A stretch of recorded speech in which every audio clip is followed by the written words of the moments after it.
Hello, everybody. Hi. Hello. What's up? You guys hear like weird noises? By the way, I have my fan on. There's an echo. Yeah. I honestly could not even make out what you said. Oh, Double shit. Irene. No. That's weird. Is it still an echo? No, Okay. it's good now. Okay, great. What a great start, guys. This is wonderful. It's all right. I was wondering, you hear like a fan noise in the background. Is that my fan on? My AC is broken. I'm gonna die. If I just like collapse, you'll know why. It's because my AC is broken. I'm in Georgia. What's wrong with Irene's house this week? I know. Yeah, it's like a great adventure, isn't it? Is there still a hole in the roof? Yes, there is. Oh boy. Well, at least there's a little more air going in, you know? I don't want to talk about it. Okay, so. Keep hydrated at least then. I've been chugging water all day, but it's. Yeah, she has a lot of collected rainwater. Well, what do we do if you pass out in the middle of the stream? It's fine. Just tell people to buy Fiendish, and you can destroy my channel. I give you free reign. You can say whatever you want. And then maybe someone call 911. By the end of this, you're just going to have a whole new house funded by Fiendish. That would be great. That would be great. I was not expecting this disaster when I bought this house. That would actually be kind of awesome. All right. So our topic of discussion today is pretty awesome. It's I like the idea. James suggested it. It's what makes a good protagonist. And I like the sound of that very much. But before we delve into that, this should be a good discussion. I'm gonna update everyone real quick on Fiendish. I feel like let's just do a quick update on all the campaigns. And I have trading cards to show you guys. So Cool. Yeah, they look amazing. Thank you. I mean, it's just my colors. It's actually AC's art, so. Yes, it is. Yes. It is my art. Killer stuff. Yes. Oh, sick. Mm-hmm. Hey. There you go. So that's Casimir. This is AC's inks, and I just finished colored it. And this one is Iskal, and here's Yomi. And the demon one is just a flat. So I haven't colored it, but I'll be doing that tonight. You did great work on that one. Oh, hell yeah. Thank you. I'm glad. That was the hardest one by far. Yeah, this looks great. I like Iskal's expression a lot. Yeah, he's like really confused, but he's like, should I shoot? I don't know if I should shoot. Let me shoot. You know what? It might just be how many videos of it I've been watching it lately, but it's kind of giving me a Bobby Hill expression. Bobby Hill. Did I do it right, Dad? Dang it, Bobby! Yeah, I kind of get like a scared little boy vibe from him. So, the demon of the hill. Bobby Roche, you could too. You got the scared little boy vibe. Oh, Bobby Hill from King of the Hill. Okay. Yeah. I don't watch that show, so With I'm his like, propane enchanted arrow.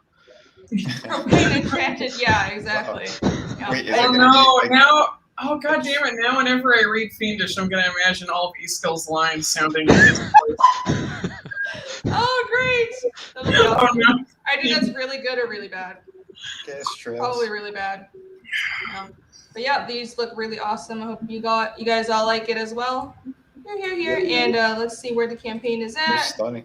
And so everyone who backs is getting these? Yes, everyone who backs the book. It's active campaign or in demand now. Everybody is getting this. And I also have news. The stickers are on their way to me. They were mailed today, so they should be here by Friday. Yeah, unless FedEx screws everything up. But you're not going to do that, right? Right, FedEx? You're not going to do that, right? I mean, the sender has been very diligent and keeping tabs with Irene, just letting her know about those stickers working. Yeah, it's a mutual friend of ours in Colombia who's printing the stickers, and we shall not name, even though everyone knows him. Yeah, everybody knows him. He's been on the stream before. The man that does not know how to say no. Is it the man with two first names? No. Oh, he knows how to say no. Not this guy right here. Okay. No, Yvonne, he's been on the channel before, but he Oh, has right. he has a day job now, so he can't hop on that much. But yeah, so Fiendish is at 27,000 and just $1 past 700. So thank you all very, very much. I'm staggered that people are still backing this book right now, but I'm very, very grateful. And so yeah, the trading cards are done. I would like to. Well, there's a discount for the printer, so I want to send the trading cards out before the 30th. And the proof for the grayscale book is in, and I would have send it to print already. I was going to send it to print yesterday, but then we ran into some problems with the spine. Like for some reason, the spine isn't showing up correctly on the PDF proof, and they're like, "We're going to print from the PDF." I don't know. It's kind of weird, but like everything is done as well. Right, like the cover, the spine isn't fitting, and I'm trying to figure out, is it like a file format thing? So everything is prepped. I just have to get this proof to look right. But when you say that's not reading, like, what do you mean? Is it printing just like black or something, or what's going on there? No, I might as well show you guys. Yeah. Let's see. Also, we definitely have to highlight that comment from Chris. What's That I like the protagonist that shout out their special moves name to make it more deep. More deep. Very, very more deep. I'm gonna first shout out their special moves to make it. Yeah, well, if manga has been doing it and they've been successful, then why not? I should do that.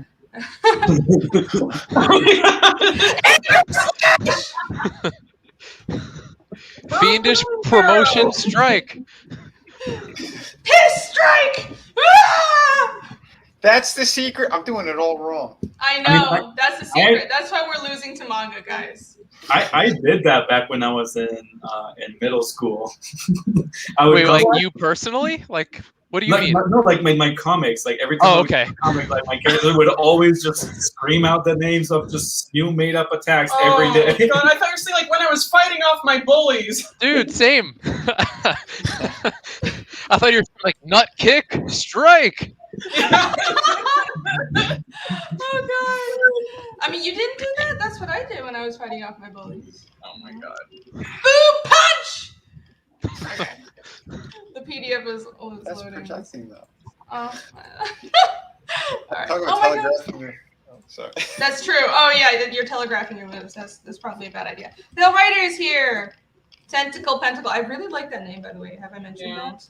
That's really nice. And a nice icon to match it. Yeah. Shane O'Sullivan. Australian cards are like, yeah, big, thank you very much. Here you go. Oh, it's showing up correctly. There you go. Never mind, guys. This is a new proof. I messaged the printer and I was like, why isn't this working? And so I was like, can you fix this? So like, your format is. I'm like, my format isn't wrong. All of the files are sized the exact same. Fix it. So they fixed it. There you go. So guys, Good. I guess the grayscale is ready for print.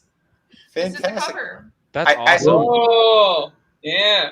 Woo! It looks like the Berserk Deluxe Edition covers. It looks really cool.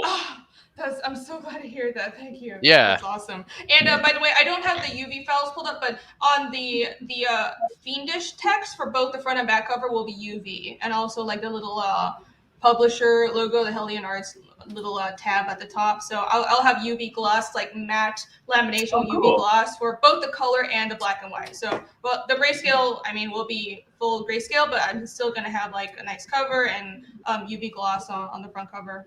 So, yeah, I like it. Very, very excited. And here you go. Here's the.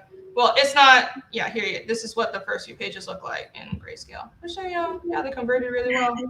This is the inner cover. So there's the introduction page, and I have the world map on the back. But if we hit 30K, then everyone will get a colored world map postcard as well. So cool. That's everybody. Hell yeah. So, and I think that'll probably be our last stretch goal because I want to start fulfilling soon, and I can't do more stretch goals after we start fulfillment. So yeah, if you guys haven't checked this out, go check out Fiendish on Indiegogo. That's right. Very, I very backed excited. the color version. Very psyched. You did. Thank you. Yeah, right on. Yeah. Same That here. will- yeah, Carlos, I can't wait. I want to see more of your work, buddy. Hey, me too. Me too. Well, I mean, we have good news for you. I mean, to be fair, I I've already sent out a few of those color pages, but Irene has been Speaking of more showing work, them out very slowly. And also, you could be checking out more of Detonator if you want to see more of my stuff already. there you go. Holy Well, shit! you've It went said, up like, again. Woo! Yeah, you were Beautiful, funded man. within like the first 4 Oh, there you hours or go. something. Yeah. Oh yeah, you're gonna have a lot of that feeling. Oh my god, it went up! Oh my god, it went up! Oh my god! That's fantastic. I'm Yes, addicted to the you're dopamine rush. Yeah, it's great. It's great. Oh, Yeah, yeah. this book looks fantastic, and we're Wait. gonna be delving more into this after we have our discussion. But just so everyone knows, this is the book written by James and drawn by Nick. So Yep. Nick is my colorist on Fiendish, but he can actually draw. So he's drawing this book, and it's written by James. So Yeah, we're gonna go over this later. He also colored the whole first issue too. Right.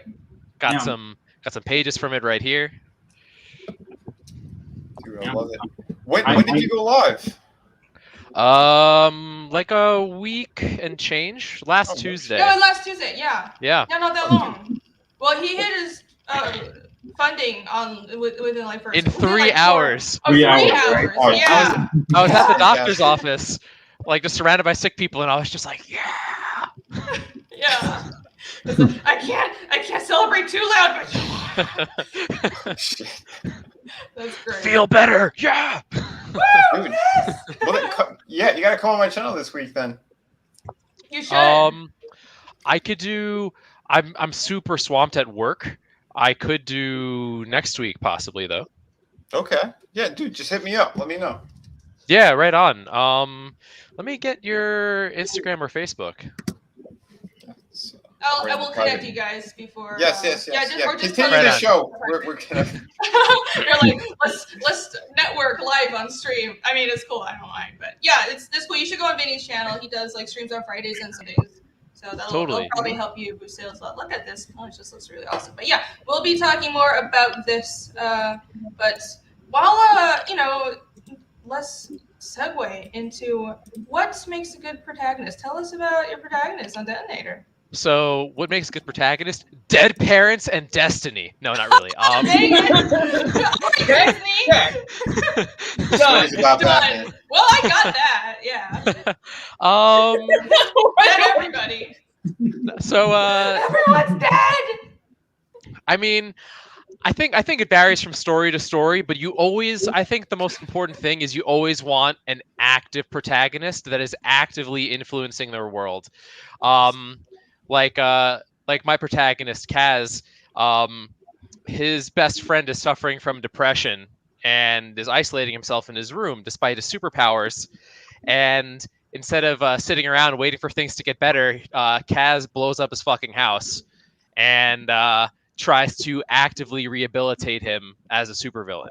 And I think it's much more engaging for the reader when a protagonist is actively making choices instead of just reacting to their environment.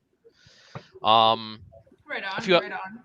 A few other things that I think are important is I think that your yes, they have boobs. They have I mean, boobs. I have Ragna, but she's not technically. Carlos, we have to redraw the first 3 issues to make Kaz.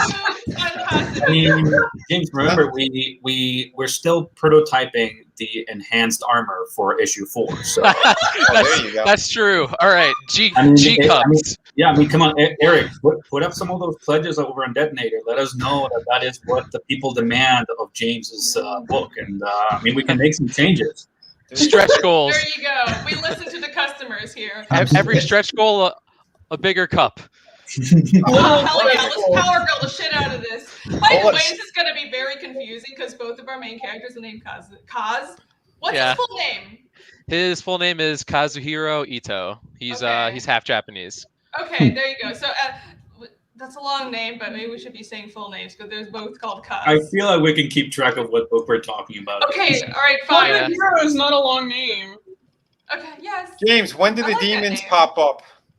Oh, if you sign up for my Indiegogo that's coming out soon, we'll add them. No, I'm just. There you go. By the way, also feel like I think Eric is a fan of City of Venus. Thank you, brother. what's City of Venus? That's the lead. I have a lot of females in that book. That's female. Vinny's book. One of Oh, Vinny's hence Venus. Gotcha. books. Yes. It's Vinny's sci-fi book. Sci-fi book-ish. It's a good yeah, one. Yeah, it's a good book. So, that's a very good point. Active protagonist is always the way to go. And relatability. Yeah, well, that's true, but I think you also want to avoid building a main character on nothing but reliability, because I mean, I guess relatability, because I guess that works, Totally. but you see that in like a lot of isekais, like this bland main character that could be like an anyone insert. Oh and yeah. that's like taking it a little too far. Yeah. No, I mean, I don't mean that. We're like, even like a protagonist like Walter White from Breaking Bad, no one here probably is cooking meth while dealing with serious cancer and killing people.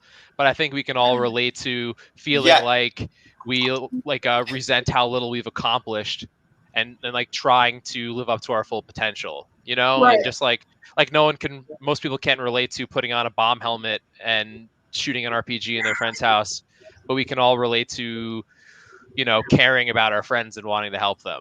So just Yeah, a very special way of carrying this guy. So it sounds like what you're saying for relatability. I think that it while I think you're absolutely right. Feeling someone's own experience or something. It's very easy to use that term in a way that's not helpful, but I think what you're talking about is like making it so that there is an emotional connection that the audience can latch onto. Right. Yeah. They don't have to be incredibly relatable, but so long as there is an avenue, as slim as it may be, something that they can latch onto. Yeah. Well, what they want should be what they want should be very clear. Like Yeah. something that resonates with people. For sure. Like for me anyway, it would definitely be seeing a character or a lead hero like that overcoming great struggle. You know, it's the thing we want to see is, again, like you've mentioned Walter White. He's not the greatest guy in the world, but at the same time, you wanted to see him get out of these crazy situations, you know, and he's like a character like that. He went through a lot of struggle, and there's always a way that he found an out or use science or his brain to do it, you know. And it's the same thing like with Batman. He's human, but you know, he trained so hard to do everything, to be the best that he could be. And again, he struggled compared to other characters. He's not bulletproof. He goes through stuff, you know. And we want to see them, you know, succeed. Well, yeah, I mean that's what stories are. They're conflict. So yeah, you better have some conflict in there, some struggle. Of course. Yeah, that's a really good point. Like you and Irene said, like you need a good a want or need for a character, and then something that's in their way for sure. Right. Now, you can have multiple characters that have wants and needs in every story. Ideally, you want every single character that even like a character just shows up for a scene. It's like, you know, you want to think through what type of person they are and what they want, and like even your side characters should have arcs and they should have things they're pursuing. How do you pick the person that is the protagonist though? I think what a cast.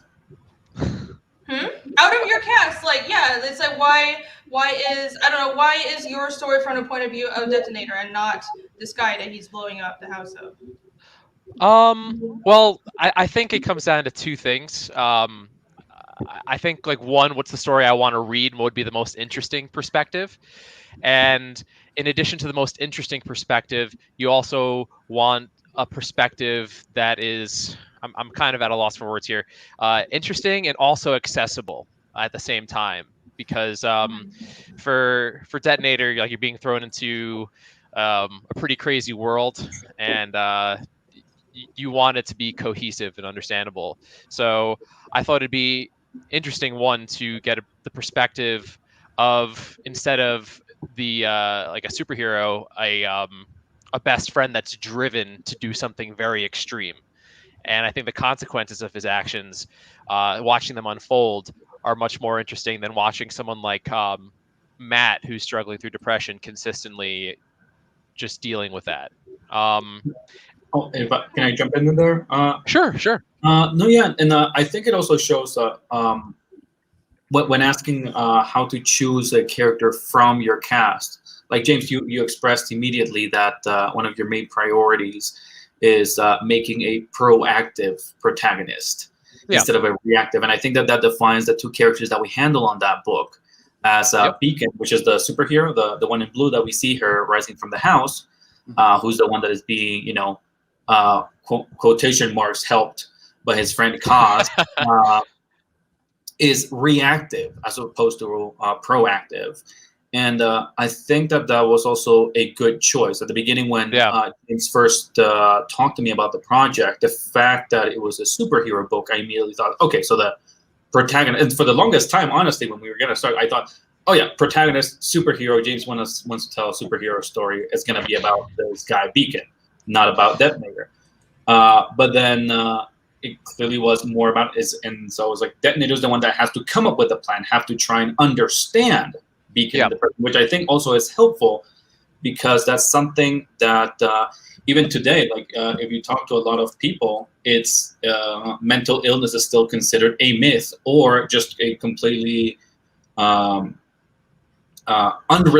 thing for a lot of people. Although there's increasingly more people can come out to the light and admit that they either empathize or suffer from mental illness. So letting it be the quotation marks secondary character that gets analyzed or reacts to the actions of Detonator is a much more efficient way of doing that and keeping the relatability. Totally.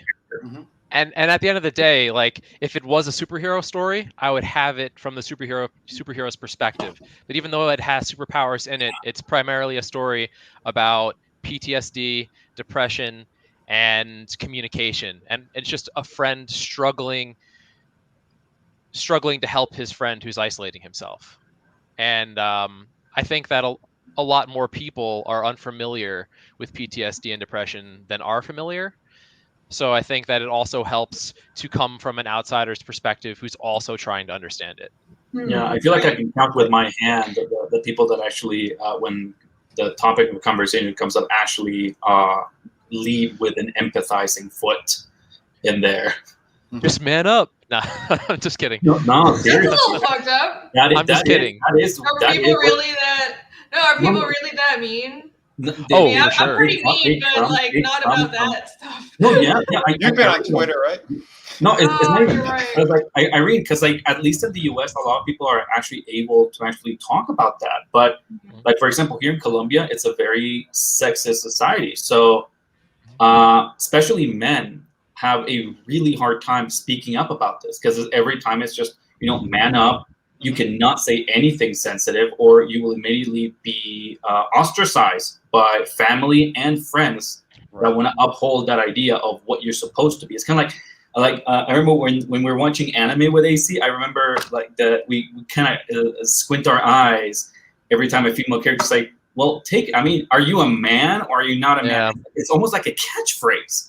Where it's like men are supposed to endure punishment. Like this guilt trip coming from female characters. Like, I mean, I understand that, but there's a certain extent to which that should be applied. I know, and that's why I'm saying it. It's just like we see it, and it's kind of like this weird little comment that shows up in the U.S. We're like, okay, it's hard to admit like we are on that. It's hard to kind of come to terms and be able to be open up to friends and family and stuff to make ourselves vulnerable. But like, there's a whole other degree here where like it is taboo to speak about it, and like most people actually do think that it is not a thing. I was gonna say that's actually it's a big thing in the U.S. too. It's just not as much, I think, where like people just straight up don't believe that it's real.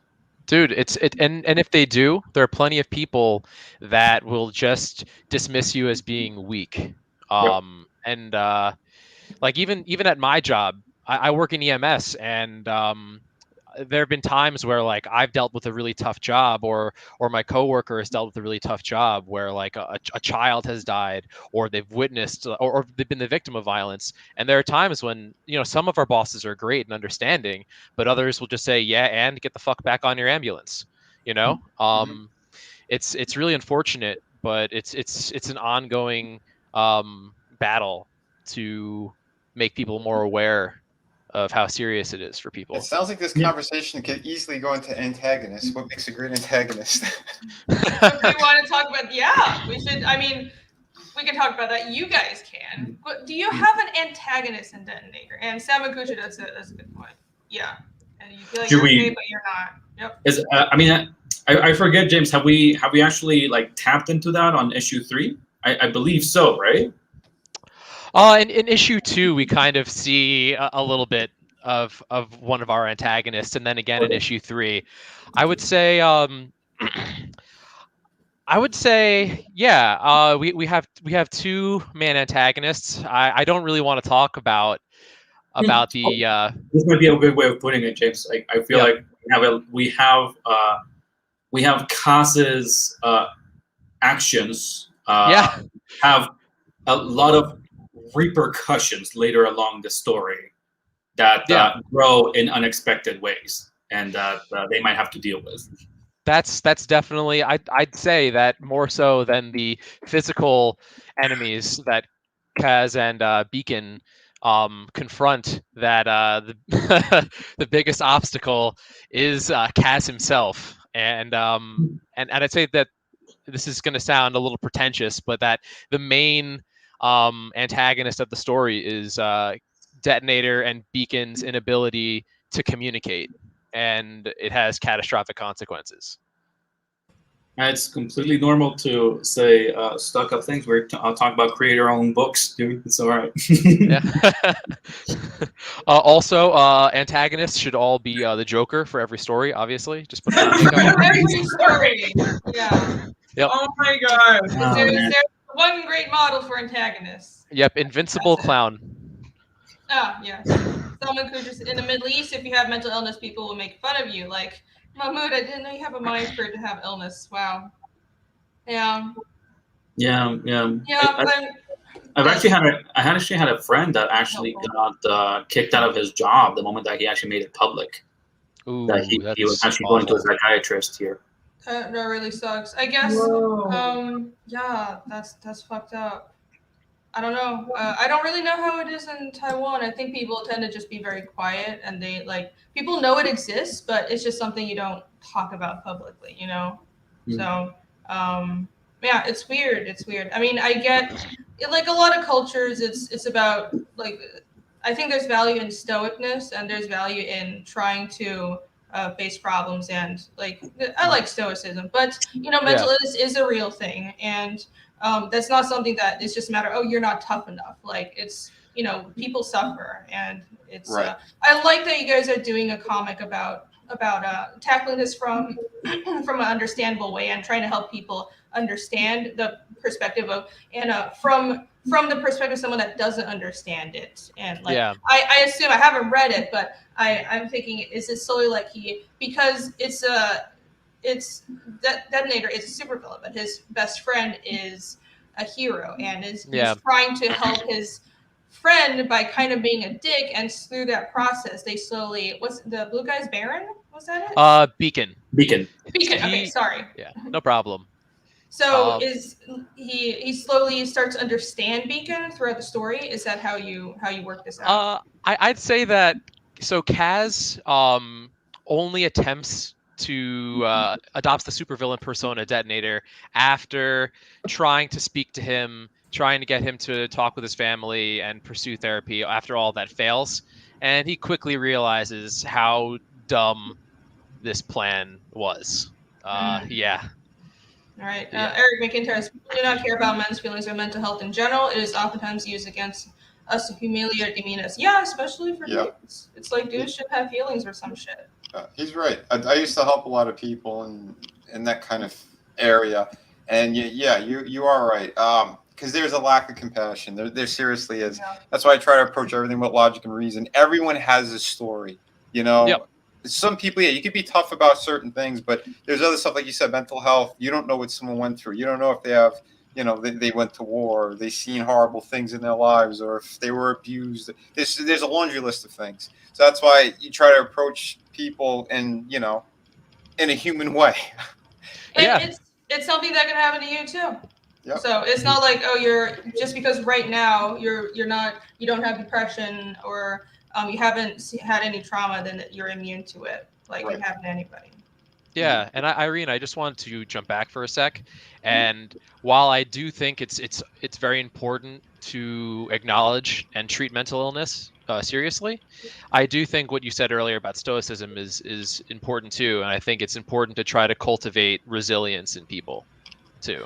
That's Right, a and good point. I want to be clear. I don't want to mean that in a way of, well, stoicism doesn't just let's pretend a problem doesn't happen. I think using stoicism as a vehicle for managing mental illness and depression, and as a way to help, because it's not about, that's not what stoicism is. It's not about ignoring problems. It's about viewing trauma and viewing difficulties in a healthy way. Yeah. Yeah, in a way that makes you more resilient. So that's what I mean by that. So yeah. What's your Kaz like? My Kaz? Very. Nick, what are you gonna say? You should pull out the waterfall image. The waterfall image. I mean, that's a very direct response to what is he like. What is he? I mean, you guys all have seen what he looks like. Justice, we all have strengths and weaknesses. To make fun of someone else's weakness where you're strong is its own weakness. Yeah, you're right. We all have strengths and weaknesses. We could. There's not enough empathy in this world. That's true. Eric, yeah, you said. I feel you, dude. I've had days like that, and it's my word, really rough. Yeah. I hope the pediatric arrest turned out okay. First half of your shift. Jeez, I don't envy that type of work. Oh my god. I see some horrific things in New York as well, but I can only imagine what you guys in EMS. Oh wait, you're in New York too? I used to be, yeah. Oh yes. Okay, yeah, gotcha. That's my cool. hometown. Yeah, I think we talked about it last time, but yeah, I seen a guy. We'll just say one of the bike riders going past the Port Authority where he's not supposed to. Mm-hmm. Five buses ran him over. Oh my God! 5? Mm-hmm. Yeah. What did he do to the MTA? Did he owe them money? What's happening? Well, you don't ride past on a bicycle with headphones on as they're coming in and out of the Port Authority, the entrance for the buses. That's what he did. Oh. Yeah, they didn't see him. 5. Yep. It actually makes me think about a lot of the people that have been trying to move into the Transmilenio over here. Because I don't know if that's what you're talking about, Vinny, for the public transportation over in New York.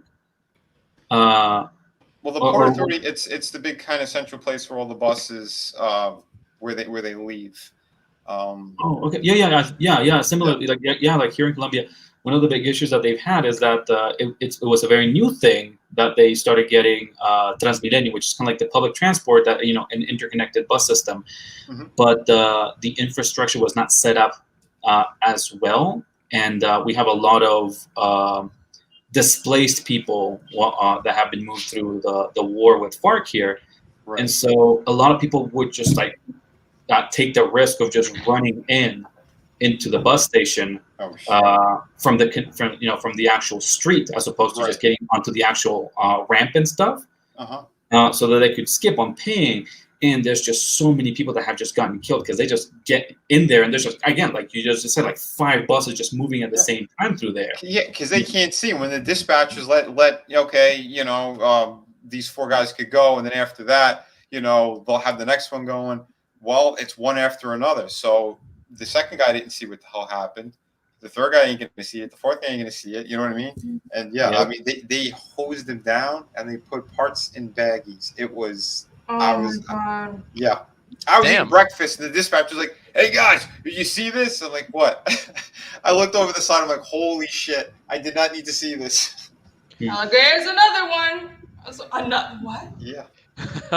God, this live stream has gone quite dark tonight. Yes, it has. But I think these are things that should be spoken about. The next time I have a book on the stream, it'll be about like happy puppies. Really? Are you sure? I don't think. No, definitely not. Happy puppies and strippers. I also wanted to connect back to one of the comments that Vinny made on his response about what makes a good main character. When it was your line, Vinny, when you said that everybody has their story. That's actually one of the things when James first sent me the script for Detonator #1, and he pitched it as the superhero going through depression and stuff. I was kind of gearing myself to like, okay, be prepared for long internal monologues of the character pitting him. So I was like, okay, let's get ready for that. So it's like when I, because I only found out that he was not the main character while reading the script, because that's not, when you pitched it, you talked a lot about Beacon and not that much about Detonator. Yeah. And that's actually one thing that also just reassured me on it, that it was that how Vinny says, like, everybody has a story. The fact that we don't sit down and like outright define mental illness through Beacon immediately, because I feel like it centers a lot and makes it very specific, and then by giving a definition on that, I feel like it would detach a lot of people that would either experience it or feel it differently. And I like that, since we follow Detonator on that, the fact that we are not going inside Beacon's head through this, we get to experience that same situation. For especially for people that have not experienced mental health, but they try and be empathetic or understand. It's just the fact that you have to sit outside, you have to be empathetic, and you have to just know that you can only help, but not know what other people are feeling or thinking or experiencing. Yep. So that's also something that I quite liked about Beacon. I know he's a lot more understated than Detonator, and he doesn't have a cool bomb for a head, which I love. But I really like that about him, that he didn't. And I know I always attach everything to Pathfinder. And then oh my God, the many times where somebody comes in and they make a character that just wants to parade their sad backstory to the world and just gain pity points. Yep. I expected that when I heard that. Book right now. Yeah. I heard I expected that coming. So seeing it, I was like, okay, cool. I can actually empathize now because it's not a pity party. Yeah, I feel like a lot of people, and this isn't true for everyone, but a lot of people that are experiencing depression or PTSD don't necessarily want to talk about it, and they internalize it, and you only really know about it because their behavior changes. So I wanted to reflect that with this guy on the screen right there, Matt, aka Beacon. Yeah, I noticed that you really did like that alternate cover. Man, he's got a rockin' bud. Nah. I think you put that as like the main little icon for for Detonator on Facebook, right? No, I didn't. Where did you put it? Because I remember like you used this one as like one of the icons for one of the things. I think I just sent it to you. I'm gonna just let everyone know that my favorite in there is Douglas's, the one right above it. Really?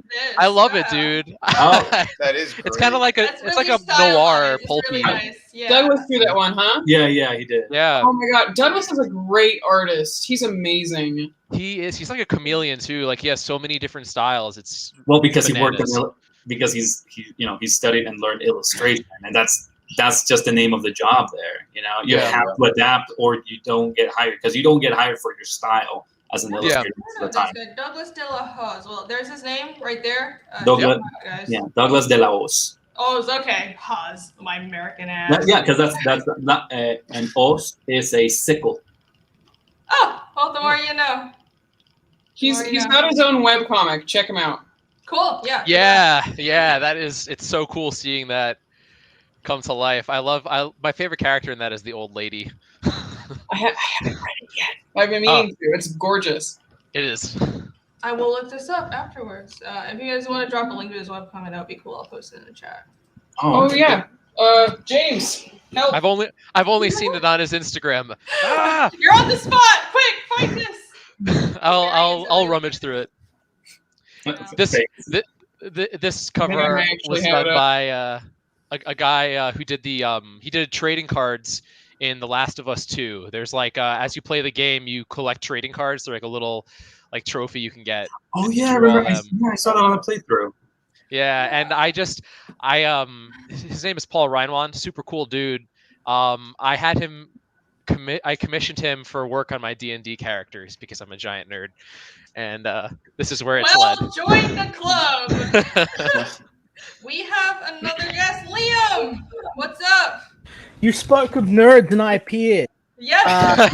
We mentioned What's up, you man? and me are like, Hey, brother. I have my spidey senses. I'm actually. Yeah, that's right. My nerd sense is King of the Geeks is here.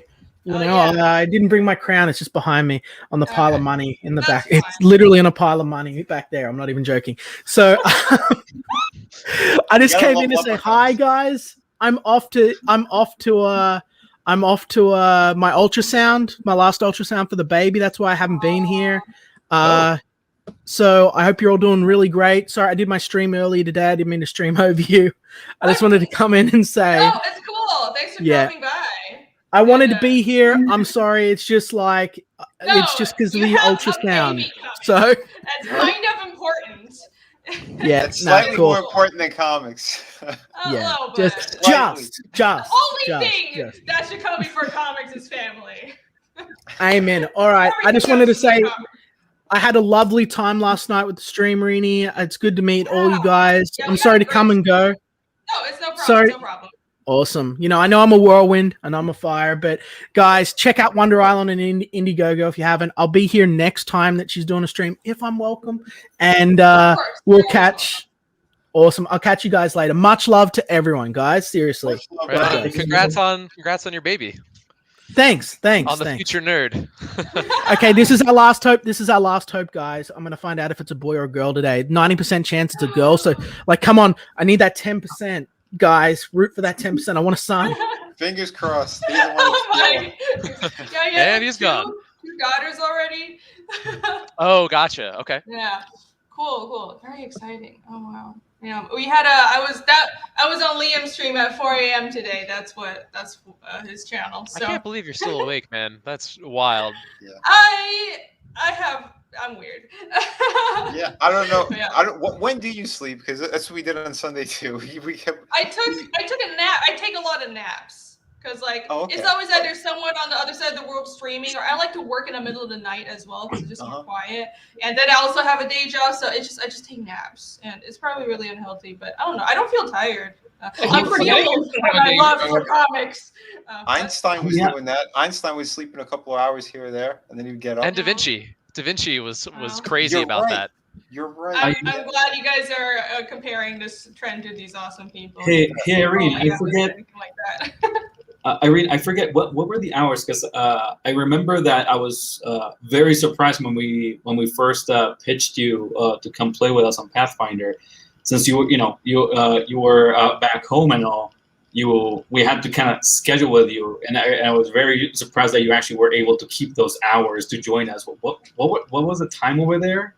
Oh, Taiwan is the exact opposite time of East Coast United States. Exact opposite. Yes, so I was pretty much exact. I was like, but you're in Colombia, so when I was living in Taiwan, I was like 13 hours off from you.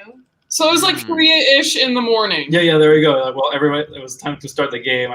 Holy crap, that's dedication, man. It is. That's dedication. Irene was awesome, and I remember using her as an example when our other players got lazy. I'm like, look at Irene. Cowards, all of you. And then Irene opens up her jacket with all of her gold stars. Just, I mean, my character literally does have a bunch of gold medallions, but yeah, like not only that, but her freaking like experience. Like her character gets more experience because she's there and she does stuff. Yeah, that's true. I am an EXP hog. I must have more XP than everybody, but yeah. Are you guys all on similar time zones now, or is it still? Yeah. Now I'm like an hour. There's only an hour difference from Colombia, so it's not as bad. But okay, no excuses. Half the year we're on the same time zone. It's just that the U.S. is stupid and. Oh yeah, daylight savings, right? Yeah.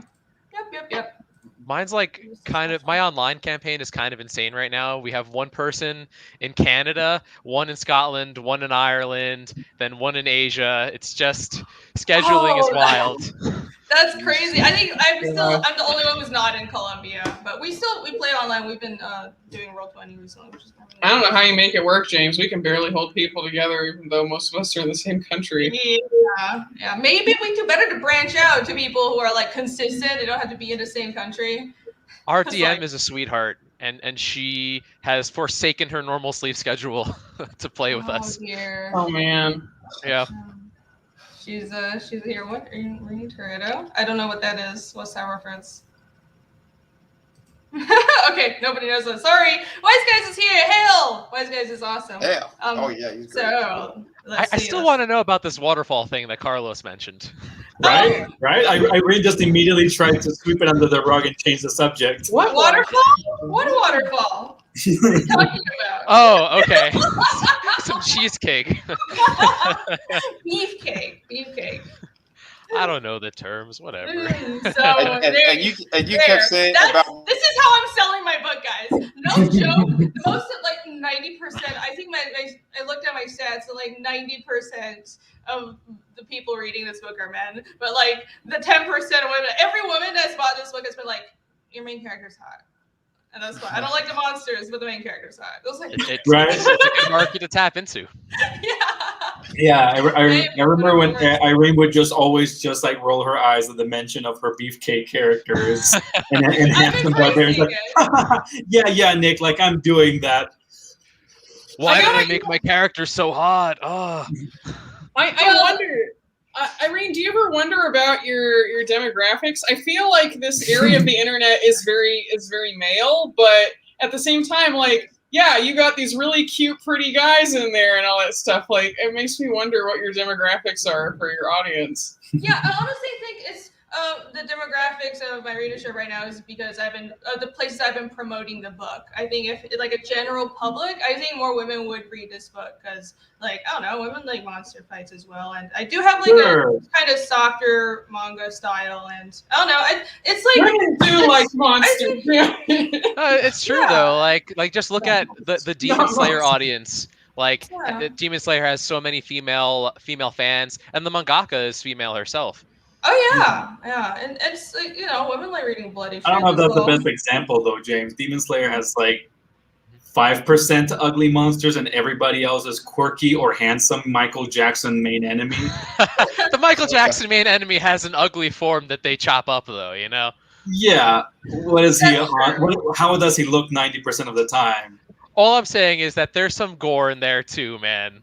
There's a lot of shows that have gore. Demon Slayer is not the one that you talk about having ugly visuals. Oh, okay, all right. You're gonna harp on this one example. Like, there's a. I'm gonna harp on the example that you bring up, James. All right, so I only brought up one example. Whatever. Well, okay. I only ever watched one anime, so. I'm actually not even a fan of it. It's the Fast and Furious me. Oh, okay, yeah. I guess nobody here knows Fast and Furious. Not at all. All I know is family. I think I watched one of the movies back then. I like that. But I've seen a bunch of the jokes about Vin Diesel just saying family in any context. Yeah. Yeah. My favorite one was with Darth Vader. They had him, and he goes, "Don't worry, we could beat him. We got familia." And then you see the next panel, he's cut in half from the saber. Ooh, wow. That's some lots of cheesecake. fan service, everyone. Yeah. There you go. Fan service for everyone. No, wait, hold on. You kept saying for my book you were promoting it as hunks, whores, and hordes. What do we have here? Vinny, it's called deflection. Yeah. Deflection. Well, No. Well, we both have in it. my book, I don't particular. Okay, well, I guess Ragna, this character specifically, she's like very voluptuous, and she shows a lot of skin. That's just what is she? likes to do. Yeah. Have you noticed? Yeah. So, can you imagine why I really wanted to have the 4 extra pages to introduce her in chapter 1? So, but like, I don't think I super show off, you know, oh, my characters are so hot. But this was a special treat for 20K. So I was like, I'm going to do a swimsuit special when we hit 20K. Irene, based on the chat, this character is the protagonist, I'm assuming. Yes, because she has giant boobs. Yeah, sure. So change of plans, everybody. I mean, no, this was my plan all along. She is now the protagonist of Fiendish because this is what matters. Giant knockers. Oh, Scotsman TV, you're right. Not gonna lie, he said, I'm gonna read Fiendish for the articles. Do you guys have like fave protagonists from comics or manga? Oh, geez. I would have to think about that. Yeah, Gaunt's was popular at church too. Yeah, and so is Berserk, even though that's like. Ugh. It's not like if it's like so many scary or tentacles. violent, then women won't read it. That's the tentacles, guys. I have tentacles in my book too, so buy my book. You know, like the main issue is just that I actually don't tend to like protagonists. Yeah, you know, I think It's like I Well, you don't like.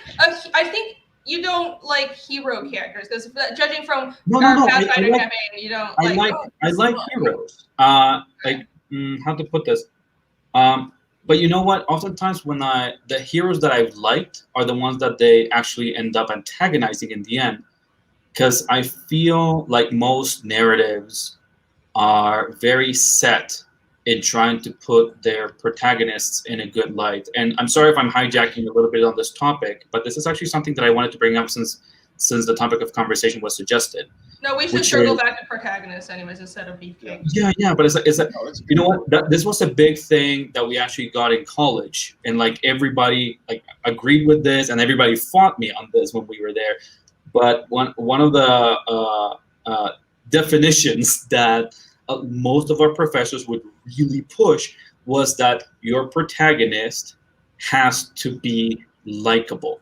I And remember that. Yeah, And that was I weird. remember how much each one of our professors fought us on this with different wording, yeah, but it it's was very infamous stark. advice. Yeah, and Yo, like, they're wrong. I know, They and are- the thing is just They're that, wrong about a lot of shit. and the thing is just that the professor that we had that most emphasized this was the one that I definitely knew he was he knew he was wrong. Because the thing is just that it like kind of like when Irene says like you cannot, a lot of professors have to give advice that is not necessarily what they would follow, but it's what their students need to know is kind of the norm. Do you think they're trying to just teach us a safe route? Because I think, looking back, I think they were telling me, "Oh, you have to be a style chameleon. Oh, you don't want to have too strong a style." That was the worst advice, but they just wanted us to make money. That is what they. But remember that also some of our professors also came from a different era in comics as well. So like it was very understandable that was like one of their main fears. If you did not adapt, if you did not fit, you were not gonna get those gigs. But yeah, what I wanted to get on is like, yeah, it's like unlikable main characters. Don't be like Shinji. Fuck you. Fight.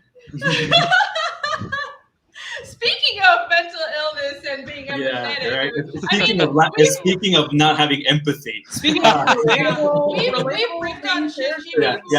Yeah, we've ripped on Shinji before, but like honestly, I think he is a really great main character for Evangelion because it's what would most 14-year-olds in that situation react like? Exactly like him. If we were in his situation when we were 14, we would react exactly like him. So just because he's not like some super tough heroic guy, like it's about relatability. Like the story is about depression.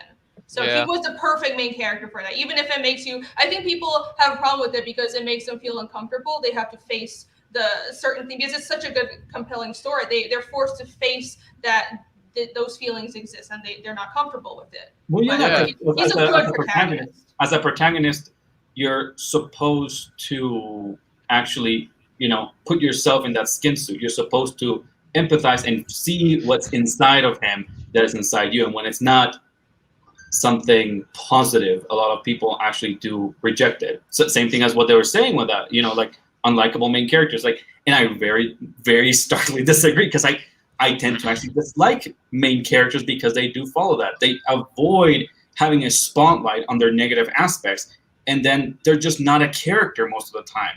Protagonists tend to not be characters, and I really dislike them for that. Yeah, I feel like I agree with you. Where like if your character is just flawless or they try to hide away from their flaws, like it's the author's self-insert or just like their baby that they want to protect, of course you're not really going to like the protagonist because they're just not going to be compelling. Of course. Well, Captain Marvel is a great example. Like that newest movie or whatever they did. It's that same thing. People keep saying, "Oh, it's toxic males and blah blah blah." No, the character was just crap, And we saw it too, even like with the He-Man stuff. Like we did 4 hours on that, but we broke down the reasons why, and it comes down to piss poor writing and things that are out of character completely. For sure. So someone made a perfect meme too. They go, He-Man. It was 200 episodes that they made, or over 200 episodes, and He-Man always saved the day, saved Eternia. 5 episodes, and Teela lost the castle and Skeletor won and became the master of the universe. You know, like there's a big difference between what they were trying to do, and again, like these characters, you can't have them be a certain way like that.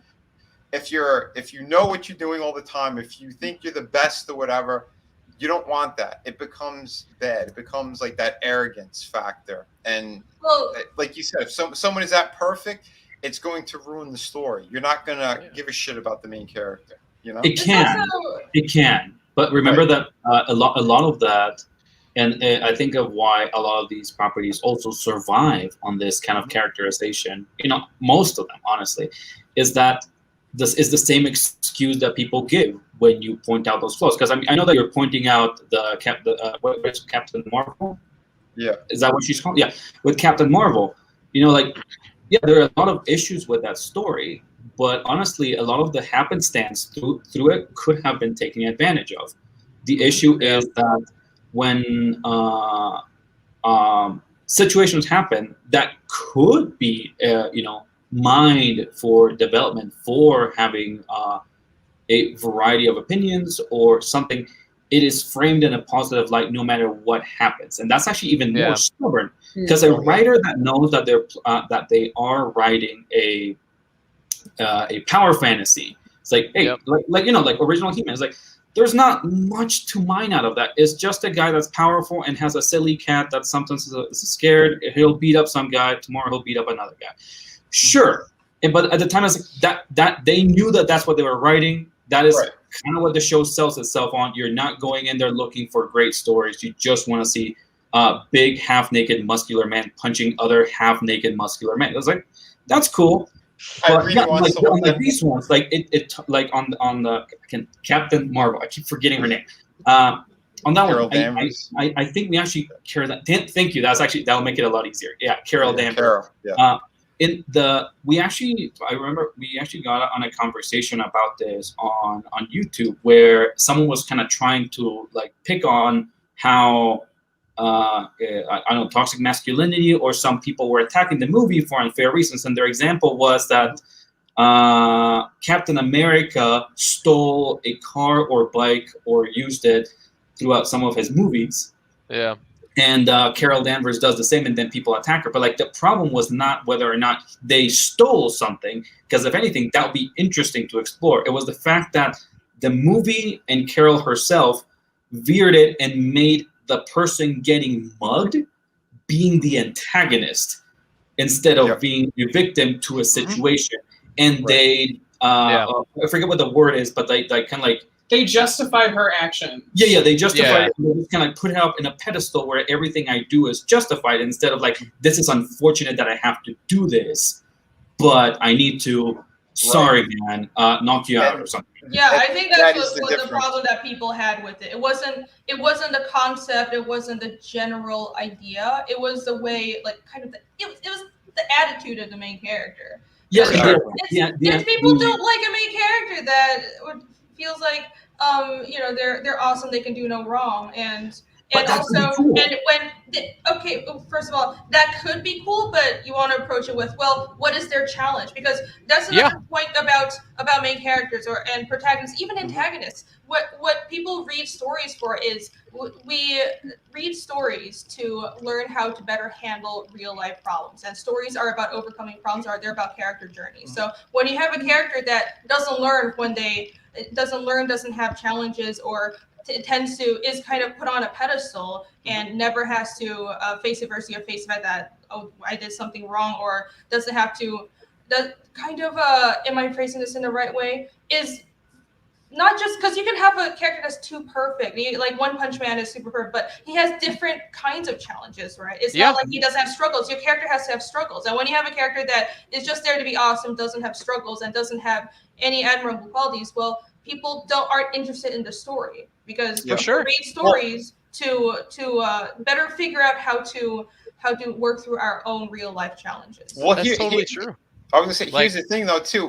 We're also talking about other elements. Like if you put charisma in there, if someone's very charismatic and they do something similar like that, we might be cheering that person on. You know, that's why a lot of times too, like we'll jump into the villain side for a second. Like the Joker, a lot of people seem to like him, you know, and he's someone who should be very despicable that we shouldn't like. But in a lot of cases, we do like how he's kind of presented in certain stories.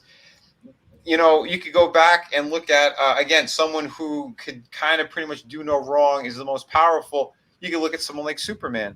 He's a character that a lot of writers are afraid to go near because they think of that too. They think he's too perfect that he's boring and I don't know what to do. That's a sign of a bad writer because it is challenging. Like Superman is challenging. He's challenging. He's challenging, but you got to remember too, there are elements that humanize him a little bit more. And let's face it, he's an orphan. You know, you know, from what happened to him, he has step parents. You know, you can lean into the immigrant angle for sure. I think that just to piggyback off of what both you and Irene said, that like power level doesn't necessarily equal a bad character. Like if you have an overpowered character, you can still tell a compelling story. Or like I was actually thinking One Punch Man and One's other work that I absolutely love, Mob Psycho. The protagonist he has insane godlike telekinetic powers, but he's a 12-year-old boy who just wants a girlfriend and wants to have friends, and he realizes that his powers aren't going to help him learn how to socialize with people. And you can always do a compelling story regardless of someone's power if you could just find an interesting angle. Whereas if you have a character, there are shitty variants of that where it seems like a lot of people in the chat and here love anime. A lot of people recommended Sword Art Online to me, and Kirito, the protagonist, is just so shit. It's just so bad. Like, at least it's insane. It's that power trip. Like, it sells itself with on that first episode. Because I did this. We got the same, James. Like, wait, who recommended it to you? This is bothering me. I'm going to keep their identity secret so you don't hurt them. A lot of people like that. It's a power trip, but I don't know. Sorry, you could do a power trips. You could do a power fantasy and still make it compelling. Like I'm gonna let you talk, Carlos. My bad. Sorry, mine too. I'm just trying to carry on what I like what you guys are saying. My point is just that sometimes we, and especially on these streams, we keep trying to put stories on a pedestal. That we make because we keep talking like we want to tell great stories. Like, yeah, sure.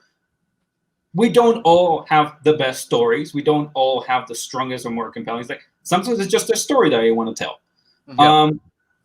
And so with this stuff, it doesn't have to be the most compelling stuff, but coming from somewhere, having to be able to latch onto it in some way, like with Mob or with One Punch Man, it was a big challenge for people. You know, it is. One Punch Man is really hard to pitch for someone because even power fantasies hide behind a premise to be able and be pitchable. But One Punch Man is like big man punch good. So like, how do you sell? It's like you have to always say, like, "Oh yeah, this is what it's about." But I promise it's actually good. It's really good. Like seriously, you should watch an episode. You'll believe me. Like, you can't help but be apprehensive. The premise does not sell it because it doesn't hide itself behind something else. Yeah, no, that's totally true. I think it all depends on the story you're trying to tell. You know, like Batman's a hell of a power fantasy and like a retribution fantasy. Like so I mean, like everyone comes home like from a shitty day at work or a shitty interaction at the coffee shop and wishes that the person that treated them like shit has their comeuppance. And then they read Batman. And it also explains why so many people latching onto that story. Because how many people at the comic shop you're just reading like, I would have shot the Joker right there. Fucking Batman, he's gonna pussy. Oh, shot. It's like, yeah. That's not the point, dude. Well, That just is- because the Yeah, I know, character it's is like, powerful doesn't mean they can't have struggles. No, I know. Yeah. Yeah, but that's see. Cool. Oh gosh, I thought we were still highlighting the same comment. But sorry, I'm not crediting whoever said that. But it's like one of the previous comments that we had was just like a main character doesn't have to be likable. We just have to be able to understand their actions and where they're coming from. Right. And sometimes they can be illogical, like the whole thing with Batman. Everybody knows. Yes, like how many people die every time the Joker kills, like, you know, another stadium of nameless NPCs? Yep. Yes, but that's not the point of the book. The point is the power fantasy of someone that, just as Superman, is able to actually, walk that line of morality and stay strong in their life, even if it completely doesn't make sense in a realistic world, and you're honestly breaking the law and killing a lot more people by extension. I feel like you guys are kind of dancing around a point Are we? that is, we talked about stories about conflict. If you have a power fantasy, if you have one Punch Man who can literally, like, his whole deal is punching once and killing whatever he punches, you can't have the main point of conflict be his fighting. It has to be something else, and that's exactly what it is. His conflict, what the story is actually about, is not the foes that he's facing. Can he do it? It's about his personal life. It's the same way with Mob Psycho. It's like, and I haven't read a lot of Superman. I imagine it's kind of similar. Not whether or not he's gonna beat them, but how we're gonna get there. Yeah, because it's inevitable. No. Not even that, but like why. You shift the shift the point of conflict to something else. Yeah, like for example, in one of Mob's fights, he's trying not to use his powers. He's trying to learn how to diffuse conflict just by being a normal kid. And the struggle is him trying not to use his powers. Or in another fight, he's trying to convince someone who's just as powerful as him that, like, not embracing your powers and treating people like ants, and instead just treating people like people is worth doing. And I feel like there are so many different ways to pursue for like a powerful character like that to have an arc. Although you don't even really need an arc. Like some there are plenty of characters that have flat arcs in stories and are still good. Like we were actually just talking a lot about Mushishi and how it's just like it's very episodic, and we have more. It's more the journeys of the people interacting with the Mushi master. On how they develop and come to either understand or reject the idea of living in peace with Mushi and stuff like that. I don't tend to like stories that don't have overarching arc for the protagonist. So Mushishi is like the rare exception, but it's because every story, every episodic story has its own arc. That's like the main character is influencing other people's understanding of the subject. Yeah, I love stuff like that. Like the first two books of The Witcher are Geralt walking around, bonking monsters and saying witty James Bond stuff in a gruff voice. And The Witcher is like European Mushishi, but more bloody, basically. Yeah. Well, I actually disliked when they changed it to like an overarching story more. But anyway, sorry. You've been trying to talk. What are you trying to say, man? Well, this is what I'm saying. Like with certain characters, you have to stay true to the vein of who they are. Like going back for a second, like on Batman, if he happens to just kill the Joker, well, guess what? Now he just became a villain as well. You know, and that's the point of it. The person who, like, in his shoes, he trained himself to be the best at what he could be in order to stop crime and to never have what happened to him happen to anyone else. You know, and that's the thing. It is that moral code. It's the same thing with Superman. He could use his laser beams and just like pull what's his name, a Homelander, and just blow up people, you know, and rip them in half. That's not being a hero. That's something else entirely, you know. And that's the thing. It has to, when you're making a character like that, it has to be relatable. And like you said, like AC was saying, give them other conflicts, have other things that they're struggling with. Because that morality situation, that's something I'm putting into Shadow of the Kraken with my main character. There's going to be moral codes that he's starting to break, you know, and there's other influences, you know, on him and the situation that they're doing and the lifestyle that they're living, you know. And that's what I'm talking about. So be as genuine as you could to the characters and to the story that you're creating, and you'll come up with a really good protagonist, I think. Yeah, for sure. You have to know what your story is about. So that ties into which character you should choose as your protagonist, because if your story is about you want to pick a character that's what I've heard is you want to pick the character that's the best vehicle for moving the story forward. So that's what James said right at the beginning. You want to have an active main character, but you also want the character to thematically tie into everything. And it's more than just having active main characters. You can have many active characters in a story, even though that's a very good way of putting it. It's I think the main character should be picked on who can best tell this story concept, who can best move this story concept forward. And that's how I pick my main character, because I feel like there are a lot more powerful characters in Fiendish. There are a lot more smart, competent, I don't know, a lot of more characters that are more competent that would do a better job. But I don't know, Casimir, because of his backstory of being the only survivor of this demon attack, he's the best vehicle for moving the story forward. And instead of having someone who just knows what's going on and is brilliant, because I have really powerful shamans in my story, I could, even if I had Ragna as a main character, maybe she would be like a power fantasy. But I think I wanted a story of like a more normal person learning about a mystery and uncovering a mystery and learning how to struggling to fight the monsters and struggling to learn about where I'm trying to not spoil things. So it's also like a I want to go for more of like an everyman, and that there's more room for development. So and it's a great eye into your world too from that perspective, like someone that's learning about the world with the reader. Yeah, I don't know how much I agree with the idea of making the choosing your protagonist is the one that most effectively is able to move the narrative forward. Because I don't know if I agree with that. Because the things like I keep going back to Vinny's comment about the fact that people are afraid of writing Superman is a telltale of bad writers, and I don't think that really gets to the heart of it. Well, I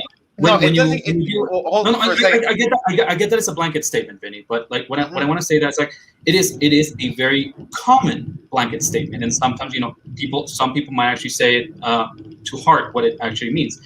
But on that is that I feel like there are limitless ways of being able to tell the same story. You can tell just as good a story from, in my opinion, any character from your world. Because there are great ways of being able to tell the epic of Batman by following him and his concerns and how he really wants to save Gotham in this one episode.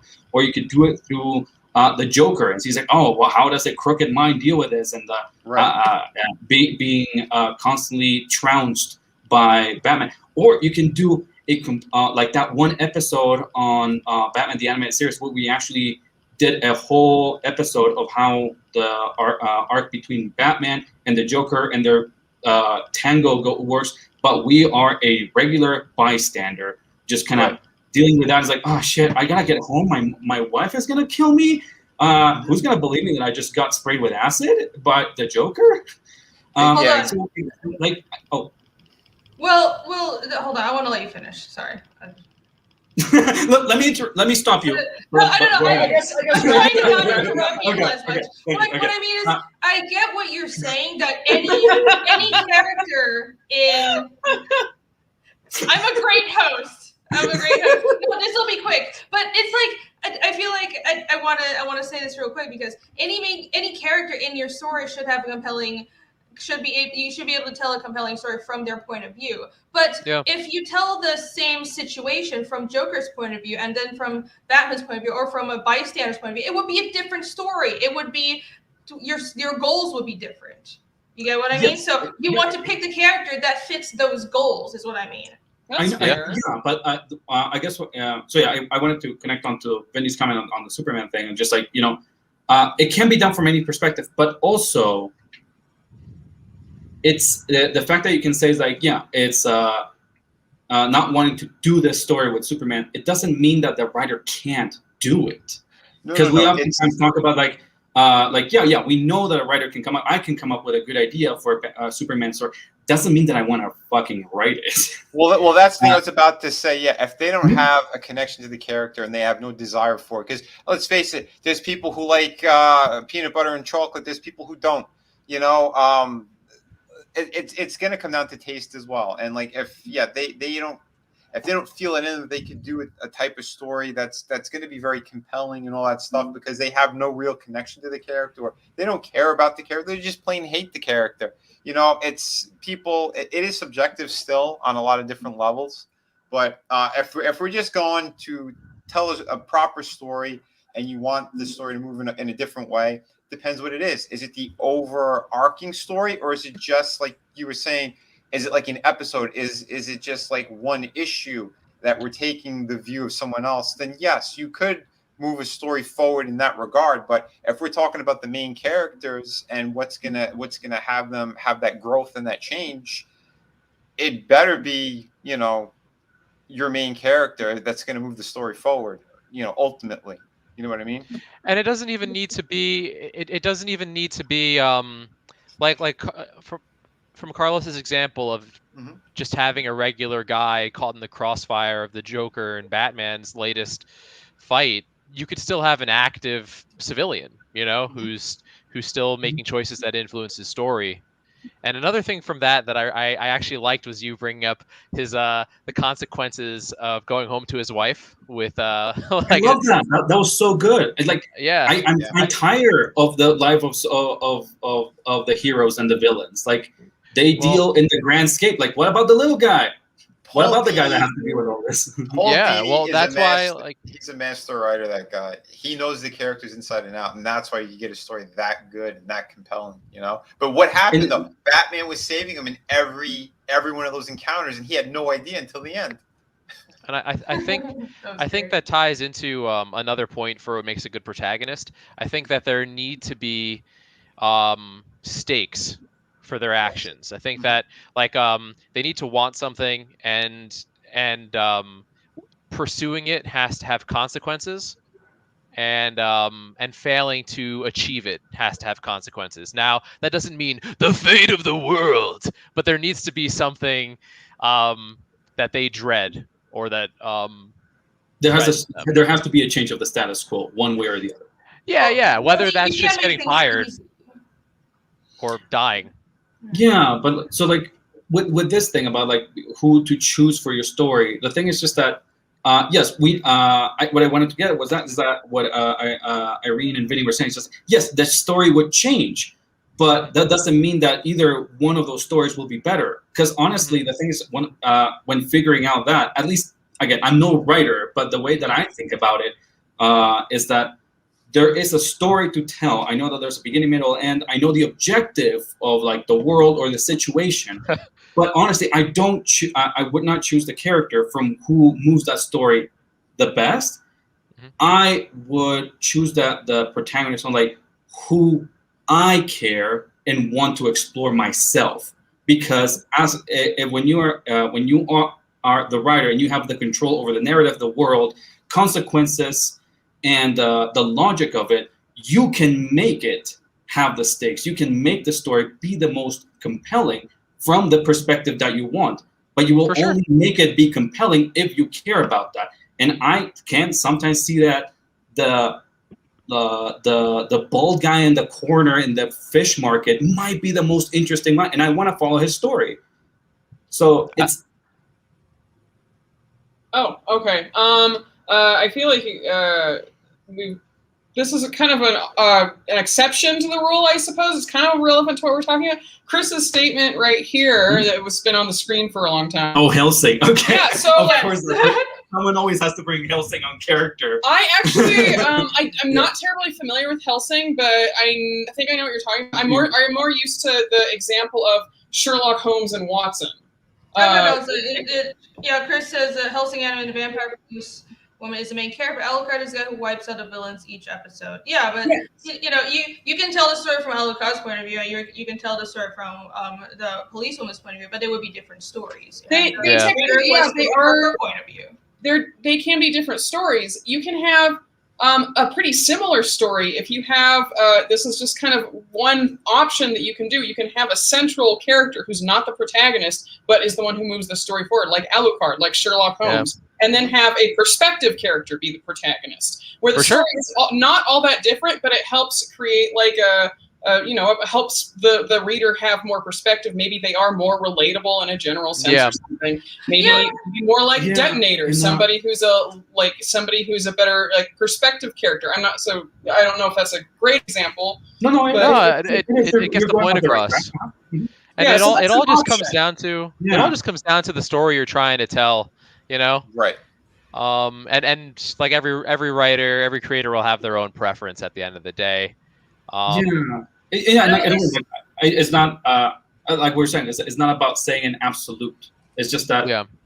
Again, I'm sorry if I'm again overtaking a lot of the stuff. I'm trying to just get to the point now. How dare you? For me, the thing is just that I don't like to prioritize what tool would get me from point A to point B, because I feel like that's actually the point A to point B is the easiest thing. For sure. Like, I can come up with any story, but it's just like, and I can shift it and I can change the focus and I can change the message, but that is how I would choose a character. Just I will be more interested in, and I will change that story and I will twist it and I will come up with probably a completely different story than originally on the first draft or idea. Right. But that is the main character. At the end of the day, I don't think you should choose your protagonist based solely on who is the most active. You always want the story that you want to tell. You always want the character that resonates with you or interests you the most. Like you want to tell the story you're most passionate about. But I do think it helps that regardless of your character's level of influence, and regardless of their place in the world, for them to be active in some regard.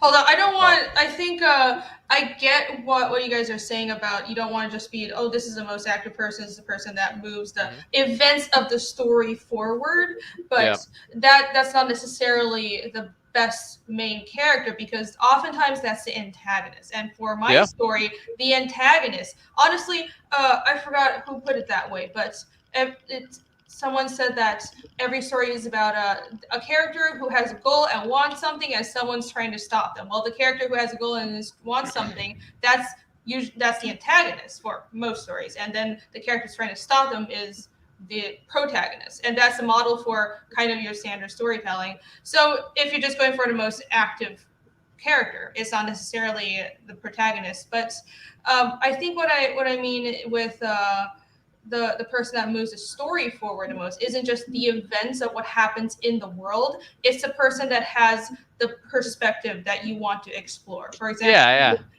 you want to explore it's a demon infestation from the perspective of overcoming trauma. Well, my antagonist, who I will try my best I will not spoil this, is not the best. It's not the best vehicle for telling that story, and everyone else in the book is not the best vehicle telling that story except for Casimir. So, well, that's what I said earlier too. It depends on the story you're trying to tell. Is it just for this specific book or episode, or are we talking about overall?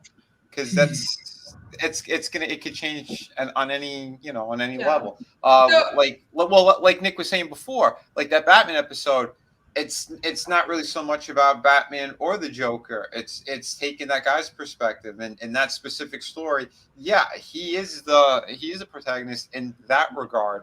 But in the end, you ultimately see who the real hero is, and it is Batman. He's been there for him the whole time. But what did they do? They gave that character still his moment, and he got to, spit in the face of the Joker and survive. So like I said, it all depends. What's the type of story you're doing? Is it just beginning, middle, end, and that's it, or are we talking about an overarching story? And you got to think about that in terms of, again, is it the protagonist just for the moment or for the overall?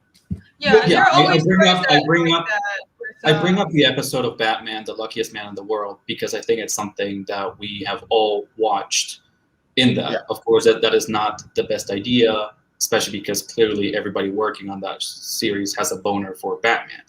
The thing is that what I'm saying is that it is possible to create a story and honestly make a through line on even a long narrative on any perspective. And yes, it can vary on the story that you want to tell, but that story just doesn't have to be defined by that beginning and end point or that initial pitch of the idea. It's just that you can shift that and gain interest. The writer itself can explore what even is the point of a story when you actually explore something that you like and are incentivized by. But but that's the thing. It's just like when you obviously working on Batman or something like that, you have to, as Vinny said, you have to work through on the through line of what the overall arcing story, which is always focused on Batman. What is the Batman story, and flesh them out through these different things. So those will be relinquished to episodic things or a mini series and stuff like that. But that is a project with constraints. That is someone that is hired to work on that. When we're talking about a story that you're creating, you're deciding the protagonist. That is why I say you choose the protagonist that you like and whose perspective you want to explore. I think Not freezing. Oh, great! Really? Did we Dang. freeze? Dang it. We heard all that though. A little You know what bit. it was? It was Mr. Freeze. It was Mr. Freeze. Yeah. And there By the are way- always like exceptions to the rule. 1 second, because we're bringing up Mushishi, and even though Ginkgo kind of is the best character to move that story forward, but speaking of characters that are kind of more passive, I thought of Gurren Lagann. This Gurren Lagann. Oh was, yeah. the main character. Even the way they switched the main character afterwards. Yeah. Early on, he was passive. He was just looking For at sure. the actual guy making everything happen. So you can always break the rules. There are always exceptions, but you have to do it right. Yeah, he does. He definitely does become more active later on. But holy fuck, what a good! I love Gurren Lagann. Gurren Lagann is freaking awesome. I'm already an adult, but I want to be Kamino when I grow up. I hear so many good things about Gurren Lagann, but I have honestly had a hard time going through it, and I'm still just stuck through the part where the spiky glasses guy is still alive. You mean Kamina? He has a name, Carlos. Not to me. Not to me. Yeah. Don't that nerd guy's still shame alive. I'm kicking you guys. It is. I know. I hear from everybody, and I've heard reviews. I know what the overarching plot is. I have a really hard time going through it. I mostly rely on just visuals for that series, and I keep wanting to go back to it. It's like, okay, just power through this. And get to when the little kid starts actually doing something. You guys should watch Kill la Kill. I want to see you like scream. Oh, I converted my friend. I made him an anime fan through Kill la Kill. I can see that it is one of the best examples of just dumb fun. It is. I call it big titty Looney Tunes. But like, there's a deeper meaning, guys. What about the clothes taking over the world? You know what? I actually had a weird conversation about that with someone, similar to what James says, that he converted someone into anime. I remember having a conversation with someone they were just like, but I hear that it's like really fun and chaotic, but I hear that it has a deep meaning. Which one must it be? It's like, it can't be both and just have fun, whatever. Yeah. They inserted a bunch of stuff. You don't have to read into it, just like Evangelion. You can just follow the surface plot on angels and punching angels, or you can actually delve into the psychology of the characters. Whatever you're comfortable with. You don't have to choose. Yeah, you could. Or you can just be there for the titties. On both ones, there's enough titties. More titties is always good. I think we established that. More We protagonists. can all agree on that. We can definitely agree on that. Titties are the best protagonists. Yes. Amen. I'm not sure we can all agree on that. No. This is a consensus. You're not allowed. Speaking of trying to sell someone on anime, that's actually been the hardest thing. Back finish, everybody. AC and I are always struggling to find anime that we can both find fun. And like with Kill la Kill, it's like the best dumb fun. But the fact that it has so much fan service or it makes it so I can never sit down with AC to watch it. Oh, no, I'll enjoy it and I'll watch the episodes over and over, but AC will never sit down to watch that with me. Oh my god, There are some uncomfortable things in that show. Which one? All of your fans are gonna hate me now. Oh no! I'm like a super. I'm super prudish, and I get scared. Scares me. I mean, like the first episode has like a piece of clothing practically like rape someone. So I get it. It's really uncomfortable. It's amazing. It's so uncomfortable, but also like, who were what were they smoking when they came up with this concept? I think the single best episode was just when she's trying to go to her first day of school, and it's just the entire city having to like dodge past rolling tanks and missile launchers.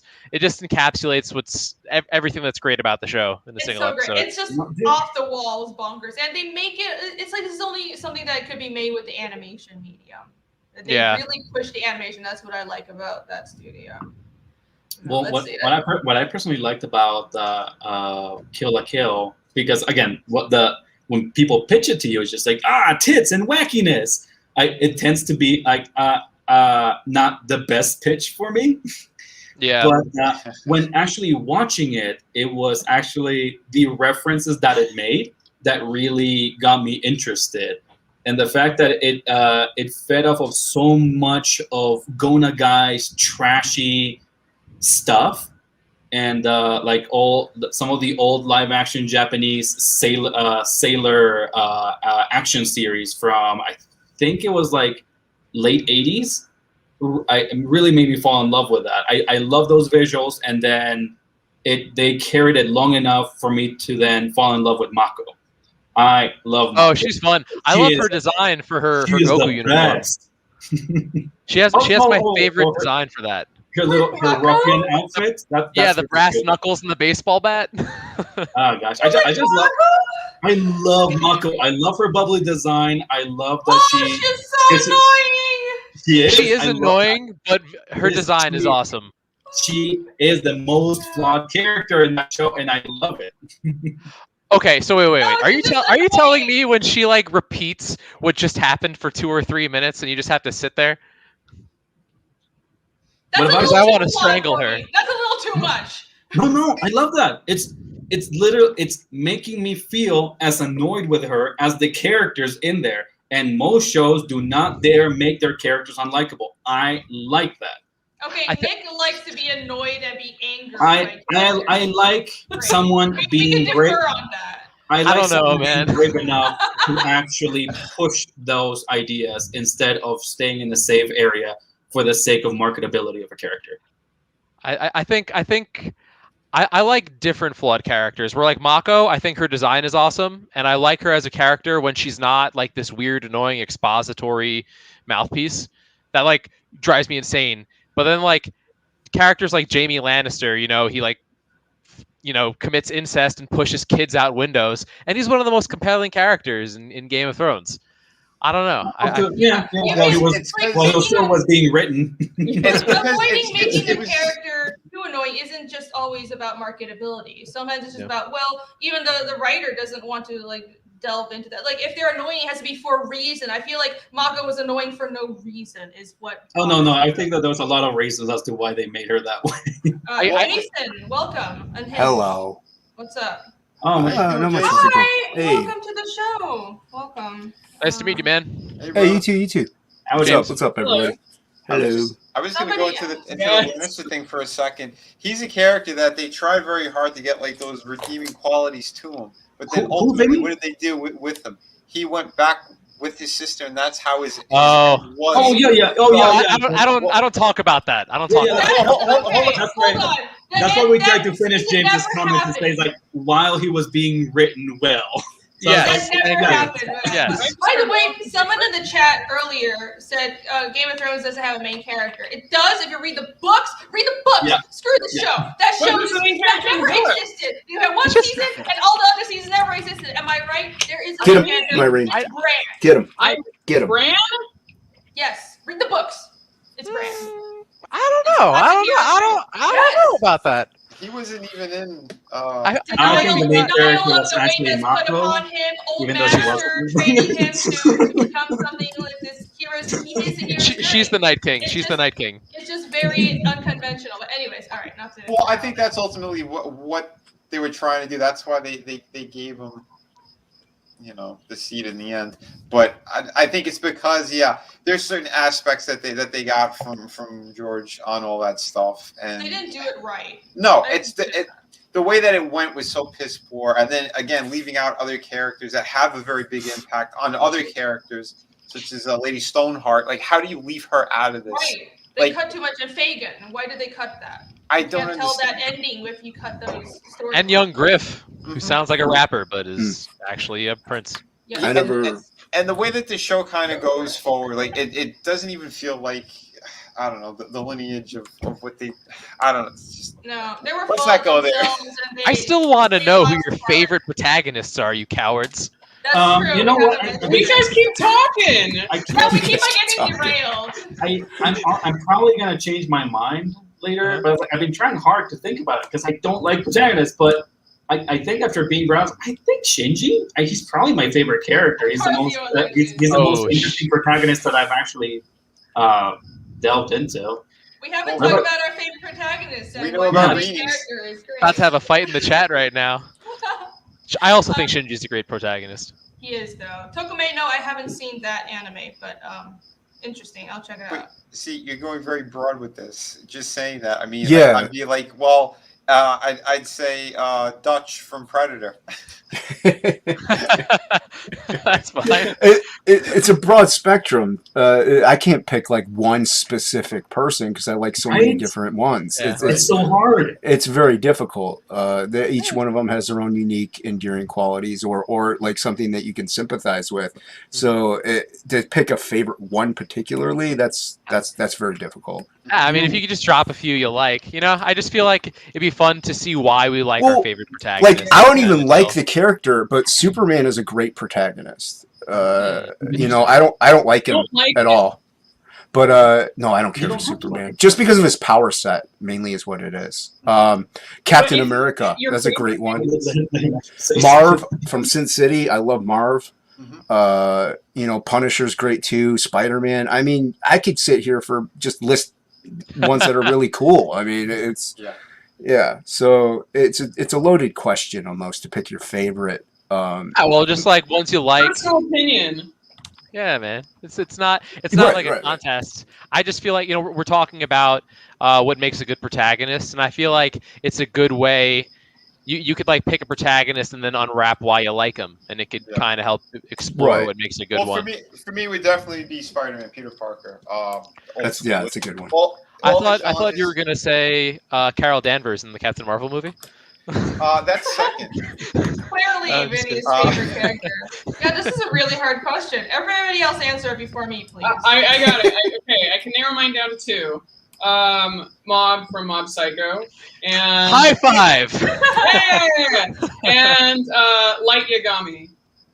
Oh, yeah, that's a good one. Okay. Hell yeah, I love Light the, Yagami. Yes. the Walter White of anime. Oh my god, he's so awesome. I love it. I really like So him. ambitious. I really like him all the way Dexter through until Morgan. the end. Until the end. Dexter Morgan. I like how he eats potato chips. Really be a bad guy though. So let's just negate everything else we wrote about.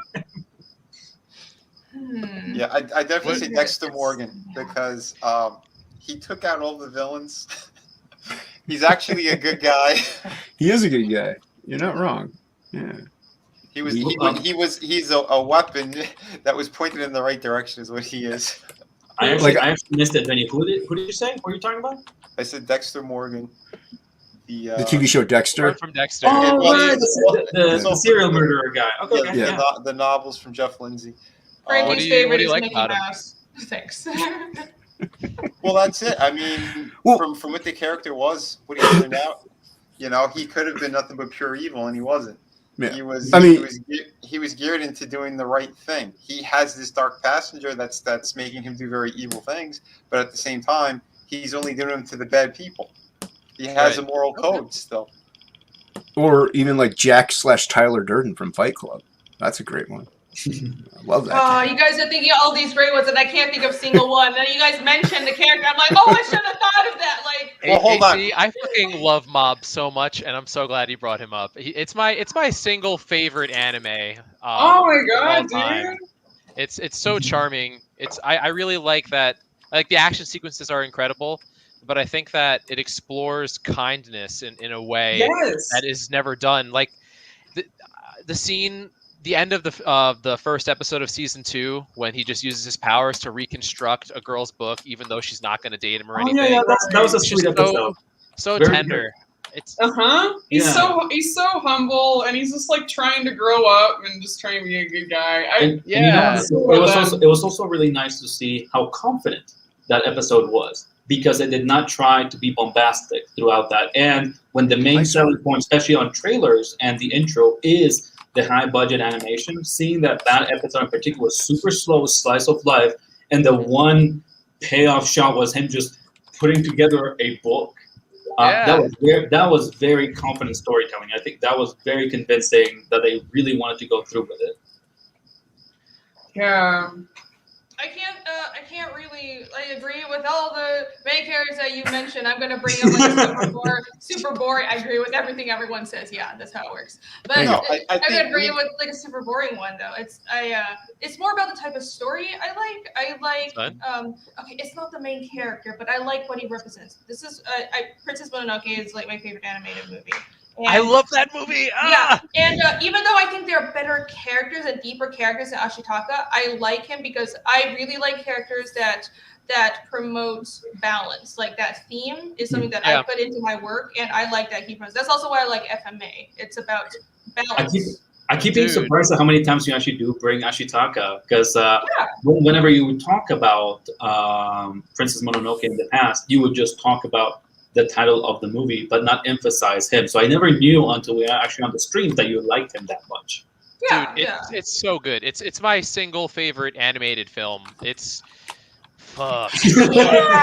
I'm just glad you mentioned one that I know. I'm working on a fantasy comic, and its main inspiration, its two main inspirations are Princess Mononoke and Mob Psycho. And I don't tell people Mob Psycho because no one knows about it. But I don't know about that. That's a very popular modern anime. Maybe it's just that older people maybe don't know about it. Well, there's your homework, guys. If you haven't seen Mob Psycho, you can go watch it. It's your homework now. Dude, it has good music. It has good action scenes, and the main character is fucking sweet as a button. Check it out. I haven't seen that much of it, but it is what I've seen is really awesome. Incredible animation. They get really experimental with it. It is. Hey, also speaking, since we're talking about this, like talking about a character that or story that actually delves into trying to step outside of the conflict, especially in an action series. I think that a lot of the talk nowadays, especially in anime, has gone over to Mob Psycho, One Punch Man. But back in the days when it was like, for anime fans, like, oh, you have to watch these series. I think that the classic one to go for that was Trigun. That and Rurouni Kenshin. How did you guys feel about? Oh, I hope I'm not isolating people by just talking about anime. Darn. Sorry, Jason. That's all good. It's not just you, John. It's not just you. It's just like also with Vinny. I know that every time Vinny is talking, it's always North American comics. So I was like, but I grew up with anime. We're mostly talking to an audience that are buying comic books, so that's why I keep going back to that. That too, but I think this chat tends to be connoisseurs of both. Like, people know what they come to my channel for. Exactly, and you're all a fan of it, and like I'm just as a guest, I popped in. You guys talk about your things, it's cool. And not only that, it's just really quick. It's an inevitable problem we're gonna have because there's always gonna be two audiences. There's gonna be a little bit of overlap, but we're always gonna have a bit of disconnect. Well, that's the thing. But the thing is just that what I was gonna ask is like how everybody feels about it, but seeing as how like I'm probably only talking to half of the chat, but I guess the question really is like I think that was something that came out as interesting. Again, back in the day, these series like Rurouni Kenshin and Trigun really popped out as an action series for a young audience that managed to actually use a cool art style to reel in an audience and talk about pacifism, talk about social responsibility and ethics in a character. I guess like my question, because I didn't grow up with North American comics because they were really hard to get a hold of I always go in a big rant about how they're all sealed with plastic here. You can't read anything unless you buy it, and they're like twice as expensive here. Vinny, John, did you guys ever have something like that, especially in comics or North American media, that kind of explored action for younger audiences, but actually tried to reel in like messages that make you kind of think more about, the other side of the coin when in conflict resolution and stuff like that? Well, I would say yes. I mean, you're gonna have those elements all over the place. A lot of X-Men stories were like that too. They try to pepper in more stuff that's going to be, more unifying, especially since the aspect they went with those characters that, they're mutants. They're being attacked for what they are. Certain ones, it's how they look. Others look like humans and they're normal, and their power set is what makes them mutants. But yeah, I mean, there are those. They told the line. Again, it comes down to good storytelling. If you have a good writer, you have a good creative team that they know what they're doing. You're going to have a strong story. But going back to anime for a second, even I absolutely love Cowboy Bebop, but it had like a noir feel all over the place. But they had these stories where they went to different places. You found out more about these characters, and you could sympathize on kind of what they were doing in the specific moments. They brought the character. I feel like Vinny, the first character you mentioned is one of your favorite protagonists, Spider-Man. Is his power set, like a lot of the time he'll just try to apprehend people non-violently and just restrain them with his webs. Right. Well, as far as no, go ahead, man. I thought no, please. I was just gonna say just that, and a lot of his stories are with the way he interacts with his villains. A lot of the time, he's very amiable, and a lot of his stories end up with him trying seeing things from their perspective, at least slightly, whether it's Kurt Connors or the Rhino. Right, there's a human aspect to it, or Sandman. Sandman, he's a family man. It's the shit that he did, the crimes he was committing he needed money for his family. I mean, there's certain aspects that you have to have that kind of relatability. But for a good protagonist, he should be able to connect in a human level with people, and that's why he does what he does. Because I mean, let's face it, he has the power set. He can rip their arms out of their socket and beat them to death with it. He's not doing that. It comes down to the tagline too: with great power comes great responsibility. There's if you really explore those options, you can create some amazing stories with these characters. You can take them to really good places. Yeah, and also you get Spider-Man back in the day, especially he was kid friendly. Punisher first appeared in Spider-Man. Punisher is a huge adult character with a big past that's dripped with just blood and just misery. That's an adult theme, but still it was in a comic book meant for kids. So you can draw kids, have kids look at this, and still have a more older audience still like the story as well, even though it's a kid-like character. So those things happen. You are 100% correct. Do you guys want to switch over and take a detour for a bit? I feel like that's actually just probably a really quick answer. Honestly. Really? Yeah. I don't want to detour things, but I want to answer this. Yeah, John. Yes, there's some South American comics. They're not very popular because we don't have a comic book culture. It's not something that a lot of people grew up with, and the market for artists and writers is not the best. So there's stuff out there, but honestly, it's all indie. It's all indie. Nothing is really big. We don't have something established and that everybody knows, like Captain America or Spider-Man. You know what? If anything, from comics, oddly enough, a lot of Latin American readers latch onto young characters from North American comics a lot.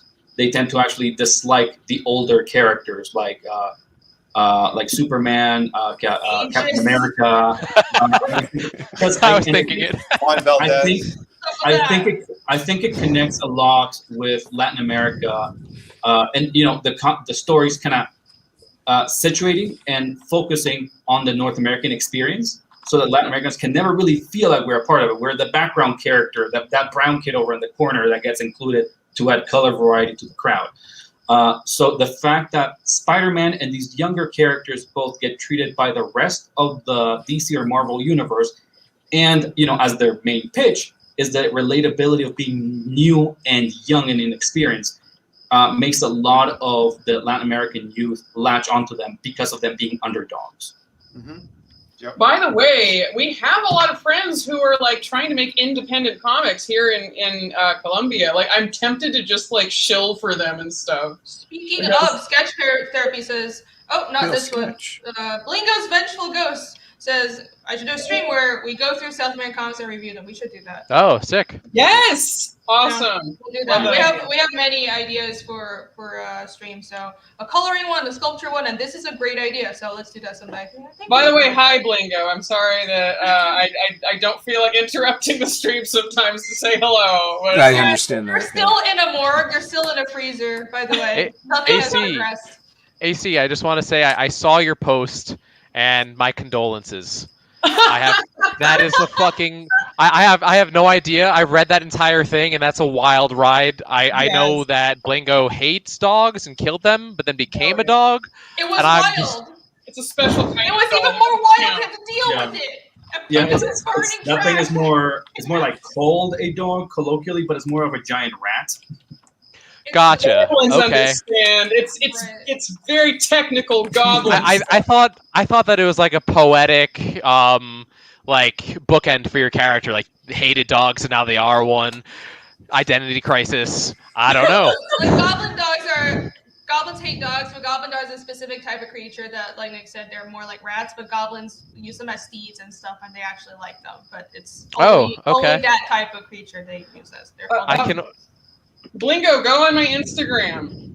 I posted, but I need to post there more. But before we posted a long eulogy to you. You should go read it. It's very touching. But what were we talking about? We're talking about South American comics. Back in Colombia, brand new book coming from Carlos. Yeah, we're gonna do that. I think I was asking you guys about action comics that didn't necessarily go for the selling point of being violent and still managed to actually grip you. Because I think, especially, I might be talking out of a bit of an echo bubble, because we dealt with a lot of young artists, and a lot of us grew up mostly with anime and manga and stuff like that. And I just thought that was oftentimes a conversation where a lot of artists or creators would bring up these particular projects or works that stuck out to them, that they grabbed. It's not like X-Men, where, again, yes, they are a minority, but that was kind of like accepted as like Stanley and the rest, kind of like, oh, right, yeah, we can write them as minorities and there's more story there. Aside from, I just wanted to write people that had powers, and I was tired of coming up with excuses for their powers. They literally said that. Yeah, the good stuff came out of it, but but the thing is just like, I'm not talking about they have potential, about them having potential for having episodes where they do something like that, and then other episodes blasting somebody's head off with what the hell is his name? Cyclops' optic blasts. Yeah. But it's like, specifically when we're talking about anime and manga, like, some people would always bring up works that really stuck out to them because they broke away from the norm and stuck to a particular message that was contrary to what they originally thought that they were actually getting into that. So maybe, I don't know, maybe it's not the topic of peace and that, but have you guys had, and this I guess goes for everyone, have you guys had one of those series, works, books, or movies where you guys were kind of Trojan horsed, where like the selling point was something else, but then you got something out of that? It shocked you from the work and maybe actually stuck out to you a little bit more in memory? I'm gonna wait. I'm gonna wait to answer. Well, I think Jason's right. Jason's right. He said the Punisher. He's a character like that too. Yeah. There is like ultra violence, but there are stories where he saves the day in a good way, and there is more of a message there. I mean, I think stuff like that is usually, you could find it definitely. But I know anime is more prevalent when it comes to that kind of stuff, where because I just don't know. So, I don't want to. I don't want to No. generalize. It's just, that's just be the experience that I've had. Yeah, no, But you're right. It's also But because I'm not as knowledgeable about North American comics. right. Well, that's the difference too between a lot of that stuff. And I'll be honest, like I always preferred like the kind of European stories and those kind of books because they went to those different places. Like you said, you didn't know what you were going to get. Certain storylines, certain characters in the hero aspect, you kind of know what you're going to get for the most part, and you might get a curveball here or there. But something like a European book is totally different. You know, Heavy Metal Magazine, like a lot of those stories and things, they have those kind of crazy things. But you know what? It's because they go further back. They go into, and again, Asian culture does that a lot with their stories. They'll go further back, and they'll kind of retell almost like the Greeks with you know, the Odyssey and stuff like that. They have certain elements or those kind of storytelling aspects, and they'll do it for like a modern audience, and you know, kind of a similar vein. You know what I mean? Not really. I feel like you're talking about adaptation or reiterating certain narratives. Kind of like how people recycle King Arthur and stuff. But sort of. What is? But so like, did that somehow like kind of Trojan horse a different message from what you were expecting on the pitch of the book, or what are you saying? Yeah, that's happened. That's definitely happened with a lot of different stories. The other thing is also, if you're talking about like especially Big Two in a way, you got characters that are just started from the 60s. They're set. So by the time you start reading them in the 80s, which is when a lot of us started, you know what you're going to get because they've been doing them for 20 years. So it's pigeonholed. So it's kind of hard to just jump into like a mainstream story or just totally flips on you. And you're like, oh, I didn't expect this to happen. They try to shock you here and there, but you know the good guy's going to win. If the good guy dies, he's going to come back. Like there's all these cliches that they do and you could just expect it and it'll happen. Usually you go independent for like those twist things anyway. You go Dark Horse, Sin City, and those are geared for an adult audience as it is already. No, so. yeah. Well, it's I mean, for sure. It's like I guess I was just, you know, at the beginning I was just kind of suggesting it a bit to focus on just North American comics because I was like, oh gosh, John, Vinny, what do you guys have to say? But but that's what I said. Like no, like just like anything like because since we're talking about like protagonists and then we talk about stories and like from stories or other projects, it doesn't have to be North American comics or manga or whatever. Did you guys ever have those kinds of things where like particular stories that you got kind of latch onto? It's like, oh, you know what? I really remember that. It was not what I was expecting. They were selling me beef, and I got salad. It was not bad. Dude. Go ahead, Vinny. My bad. No, I'd say Raptors, that French style book. Enrico Marini did the artwork. I can't remember. I'm looking that up right now. Rapaces? Oh yeah. That's another name. Yeah, that's another name that they have for it. But yeah, I'm just confirming because I don't know the name in English. So I was like, is it Rapaces that you're talking about? Cool. Oh yes. Cool. Yeah, it's the brother and sister vampires. But how they did with the detective. I mean, I don't. You read the whole thing? Yeah, I actually own it. Okay, well, yeah. See, like I really like what they did with that story. It was so strange. They did a lot of different stuff with it. Certain storylines, I was kind of like, whoa, what are they doing over here? But again, it wasn't the salacious parts of it. It's kind of like ultimately where they went with it, and I wasn't expecting that at all. So, yeah, to answer your question, yes. Yeah, it's so refreshing to hear somebody talk about Rapaces. I never hear someone talk about Rapaces. Yeah. They brought it up a lot. I love his artwork. So like almost anything he does, I'll run and go get. Have you guys heard of I Kill Giants? Nope. Oh. Yeah. I read that during college. That was such a cute little book. Yeah. It's written by Joe Kelly, and it's one of my favorite comics. And I picked it up expecting a story about a girl fighting monsters, and you very quickly find out that it's about a girl struggling to accept death in the family, and it's really really bait and switch you hard there, man. But it's cohesive. It's not they're not trying to subvert your expectations or fuck with you for the sake of it. It's all for a specific purpose. And I Kill Giants hit me hard. And then even though we talked about it for like 10 hours last time, Vinland Saga. Yes. I have it here. But I'm I can't not really believe it. into like James. Western comics, Yeah. but like, okay, we mentioned it every single time. Like- but James, you think like we talked about it for 10 hours last time? I think The more you know Saga Irene. comes up every stream. we Yes. talked about Yes, it for more. probably like 24 hours at this Dude, point. they commit to the bait and switch, man. We're like the first No 4 spoilers. giant volumes. It's not immense. really a bait and switch, though. I think if you look at his father's, and I'm going to phrase it Yeah. where it doesn't spoil things, but if you look at the way his father was approaching these, this was always the plan. And For sure. It's one of those like red wedding type of situations where it's like, and this is the right kind of plot twist. It's not like, oh, psych, for no reason, let me totally change the direction of the story. It's when that turn happens, the reader is like, oh, you were planning this all along. I just didn't see it. That's brilliant. Yeah, bait and switch was a bad term. That like kind of it seems derogatory. Masters I of the am Universe very was a bait and happy. switch. I'm very happy with where Vinland Saga goes, and the story only gets better from there. I'm actually is the new chapter up? I have to check. I haven't read the last few. If I don't know.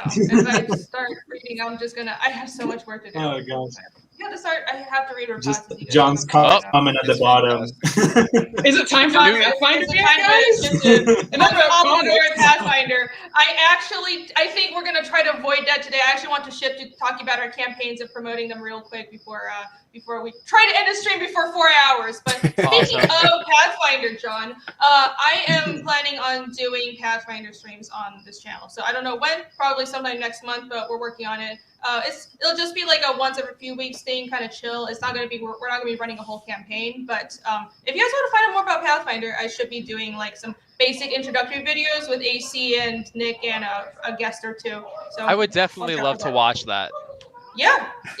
You're welcome. You're welcome to come on if you want. Let us know.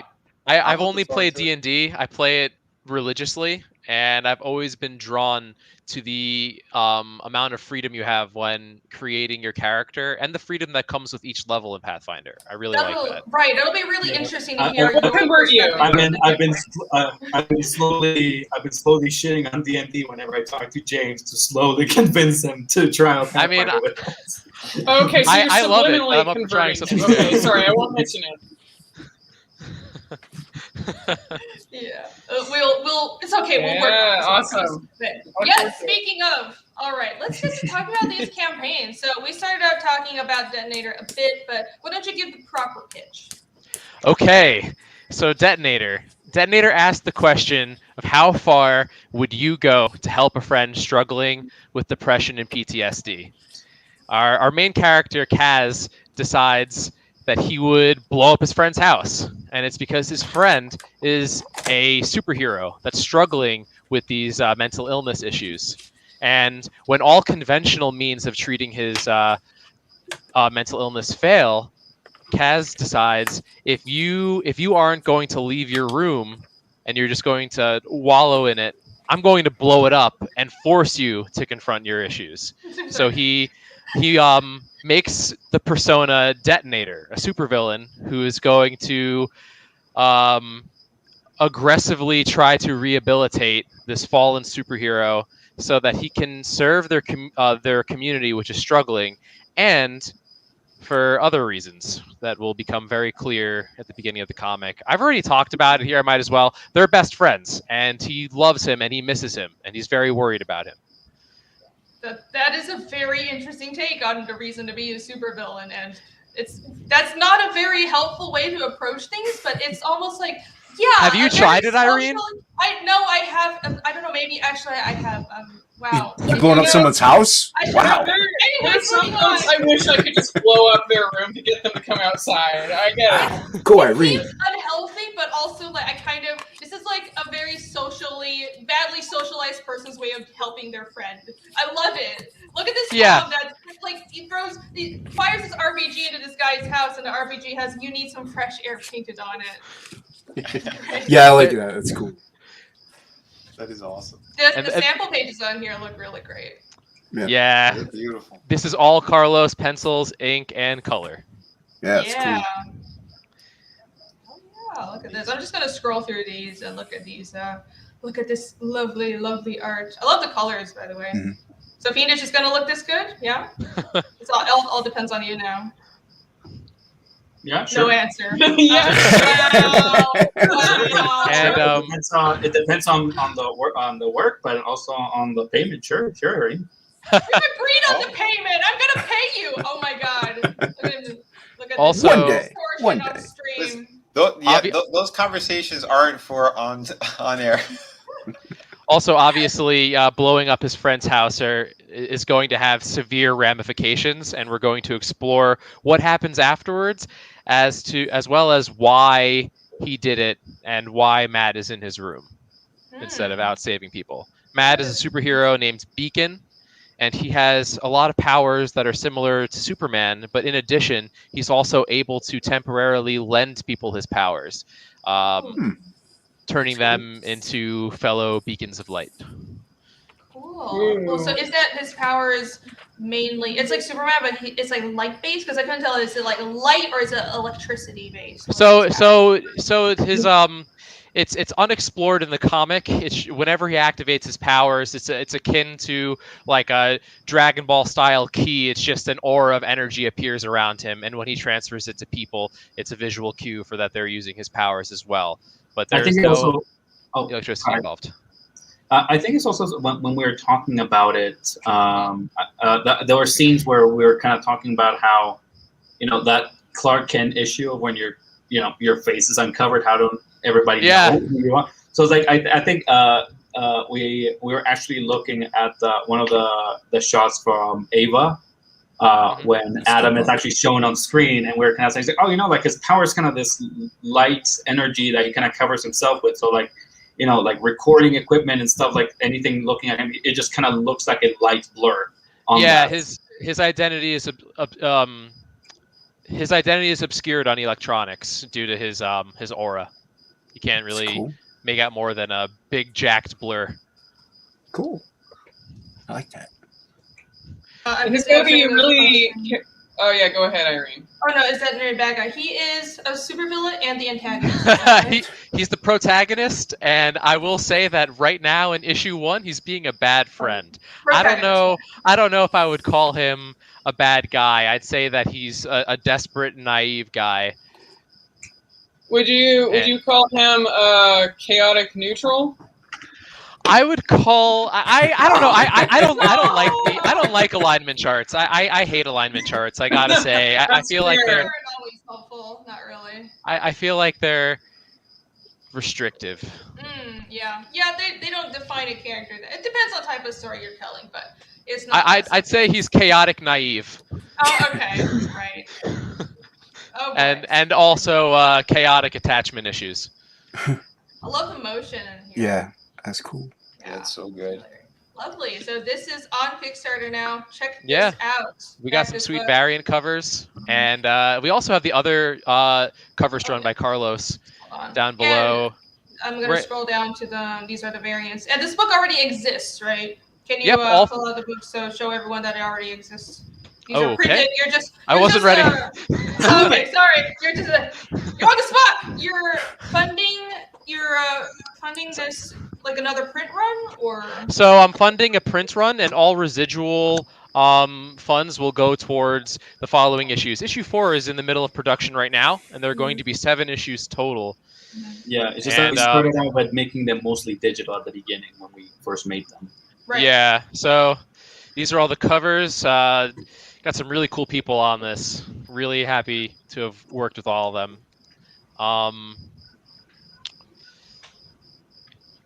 I love the design you made for Detonator. I think it's really awesome. Iconic. It's freaking iconic. It is. It's great, Oh, man. bomb head. And Hell yeah. yeah. I forgot I got the kaiju variant done. Oh shit. This looks like a ton of fun. Were you able to get the books? Let me full screen you. Yeah, sure. And Carlos's covers for them are also further down on the Kickstarter, but we got them right here. We got issue 1, 2, and 3, and you'll get all these pages, which have 65 pages of interior art and story, in addition to Carlos's sexy covers and credit pages. Cool. Yeah. All right, so the book already exists. This is a project that it's all drawn. It's 4 issues in, so This is not just a thing that's in the Well, ether. We You'll have get your books. we have three done. I'm working on the Yeah. fourth one right now. Right. Okay. Yep. Right. Because a lot of people with crowdfunding, they're worried about not getting the actual product. The product exists. Oh no, you're getting all this. Right. I'm really excited to get these in people's hands. I really love these covers, and whenever I share them with someone, they freak out. Especially Carlos. People love the 16-bit pixel look on issue 3. Really. Oh love it. really? I hadn't heard Yeah. about that one as much. Cool to hear. Yeah, I only printed like a few test copies, but everyone's like, "Oh my god, I love it." They don't sound like that. It's okay if they do. That's just how I talk about our genuine cast. It's like, excitement. yeah, I'm an idiot. Well, no, it's You say genuine that in my excitement. This cover looks great. Yeah, it's cool. It is. Yeah. So this is written by James and drawn and colored. Well, the first issue drawn and colored by Carlos. And Nick/Carlos, you're doing the pencils and inks for all the issues, but you have And, another colorist yep. coming on after and- issue 1. Yeah, Right? and Douglas de la Hoz, which is one of the friends that we actually met here in Colombia, is doing the colors for issue 2 onwards. Yeah, he's an incredible artist. We posted a link to his webcomic earlier. His colors are also really awesome. They're amazing. I really, we initially had a different colorist on this project, and I thought it was fine being an uneducated peasant. And then Carlos, just recommended Douglas, and I was like, I don't know. And holy shit, was I floored. Shane O'Sullivan says, "You back Detonator, looking forward to getting it." Shane, Yeah. thank you, bro. Yes, Really thank appreciate you, it, man. Excellent. Hope you like it, man. Sketch Therapy has a question. Is it a Kickstarter exclusive? Why don't you open on Indiegogo? It's the Oh, same well- book or just diversifying? Yeah, I just think like you started out with Kickstarter, right? Yeah. We at the time we were not connected with all the indie people, and like both James and I mostly just knew Kickstarter, so I just think to the place to go. We didn't really know that much about Indiegogo. For sure. I got everyone in the chat. I'm a total noob when it comes to comics. This is my first comic that I've ever written. This is my first collaboration, and I barely knew Indiegogo was a thing. Oh yeah. And for me, the even when I've been on other campaigns, it had always been on Kickstarter. So it had worked well for me and my partners to always be on there. So that's why he was like, "Oh, let's do it on Kickstarter too, James." It works. Yeah. Right. Yeah. It's the thing is, Kickstarter is a bigger platform, but I was talking about it on Liam's stream yesterday. You guys should really check it out. It's Kickstarter has a bigger audience, but for Indiegogo specifically, there's more people go there to look for comics. So I think comics are more likely to do better on Indiegogo, or it's either about the same or probably a little better on Indiegogo. And I've had really good experiences on Indiegogo, and I use it because I like their funding model. I like being able to go in demand. So Kickstarter is good for other things, like tabletop RPGs are huge on Kickstarter. And I don't think I'll ever put my comics on Kickstarter, but if I want to expand Fiendish into tabletop items, then probably Kickstarter would be the place to go. Sketch Therapy, I hear what you're saying. Kickstarter has screwed over a lot of comic artists, and just like their whole problem was, there's been some censorship, so I don't want to deal with that. So I don't think I'll put my comics on there, but probably tabletop stuff. Let it be known, I will do Kickstarters and Indiegogos for Detonator in the future, and future projects probably solely on Indiegogo. Now that I know it's better. Yeah, it's you can test it out, but I prefer Indiegogo more for comics. Yeah, so. James, But it's up to everybody's individual marketing plan. Yeah, don't worry, James. We just got Irene's blessing, so it's okay. Yeah. Right. I just don't want to seem like I'm pressuring people because I don't like It's a lot of pressure, Irene. Yeah, you can. Okay, all right. Well, you should do this. Irene, just real fast. Would you? The way I do it. I'm kidding. Just real fast, because I really love Carlos's covers. Would you be able to scroll down to the bottom to show off the covers for issues 2 and 3 because they're so freaking cool? Yeah. Oh, is it all the way at the bottom? Yeah, I think it's like further down, and they're really freaking cool. Everyone should see them. I stopped scrolling after this, so. There we go. So that's the cover to issue 2. That's cool. Right. Look at that. That looks amazing. Look at those little. So weird. It's so. Yeah. Oh, this is issue 3 is a game like a pixelated Arcade. Oh, Yeah. that's so cool. That must Spoilers, have been there's an hard to arcade do. machine. in the issue. You know, if you want to look into expanding this into like supplemental items, what if you actually made it like a mini game or something? You know what? Holy fuck! Because that's what a lot of people are doing with indie Like an comics. 8-bit phone app. Yeah.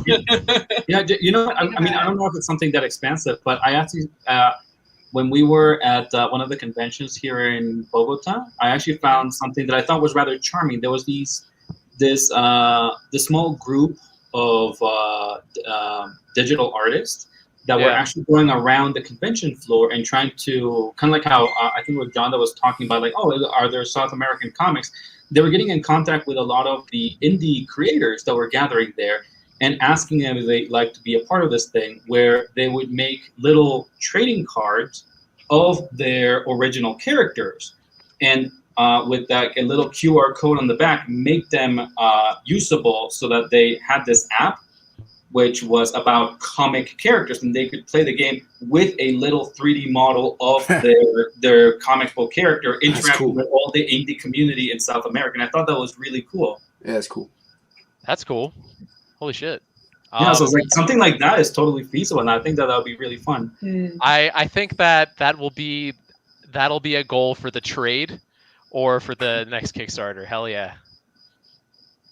That looks so My good. question That's cool. Randomly, that's one of your Pathfinder drawings. You just stuck it in there for fun. Yeah, well, no, James asked me for some examples because one of the tiers is to, like, get a little commission of a bust. And so these were some of the more recent inked busts that I had.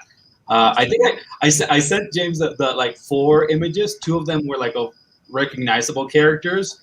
But we only got the 2 Pathfinder characters of my characters. I was like, I mean, I won't complain. This is all part of your indoctrination. That's great. There you go. These are cool, though. Yeah. Yeah. Yeah, they are. Oh, and by the way, Sketch Therapy, thank you for all the insight. And Yeah, I'm definitely going to do an Indiegogo for the next one, man. Yeah, Indiegogo is a good platform. Cool. All right, so check out check out Detonator on Kickstarter. For the first, you'll get the 1, 2, and 3, and the 4th issue is upcoming soon. Oh, how many days how many days do we still have left of the campaign, James? 21. There you go. Yeah, 21 days left, guys. You just got a backer. Hell yeah! That's awesome. Awesome. Thank you very much, guys. Thank you. Just curious, James, is there like an extension, like with Indiegogo? Can you do another 30 days? Unfortunately, there isn't. Yeah, it's just 30 days. Hey, you might just switch over to Indiegogo when you're done. That's actually a good idea. There's also the fact that we are also planning on doing some of the other issues, because 1, 2, and 3 are now the complete story. So yeah, James, maybe one of the things is that, I mean, I doubt that we wouldn't be able to do this, but on the following campaign we can probably just have a tier to be able to get some of the previous issues as well. Oh, that was always going to be the plan. Yeah. So I was like, there's no problem on that side. Mm-hmm. I'll come over for the next campaign if you can't get on this one. 100%. The chat is bringing this up. Where is that cricket noise coming from? That's Jason, I think. Yeah, it's my house. My window's open. But I gotta say, it's really soothing. I don't hear it. It's very soothing. Okay, I actually don't. I don't hear it, but I guess I'm deaf. All right. Doesn't bother me, but cool. How about Shadow of the Kraken? Let's go. Vinny, tell us about. You're a regular. You pitch this book like every time you're on here, but for people who are new who haven't seen this before, and James has been. I don't think James and Vinny were on a stream together last time. Oh, I was. Okay. I'm pretty sure I backed it. I'll double check. Sweet, man. And if I didn't, I will rectify that. Yeah. Tell everyone right about now. this. Yeah, Shadow of the Kraken. Punks, hordes, and horrors. Come on. That's right. Punks, whores, and hordes, as Rennie loves to say.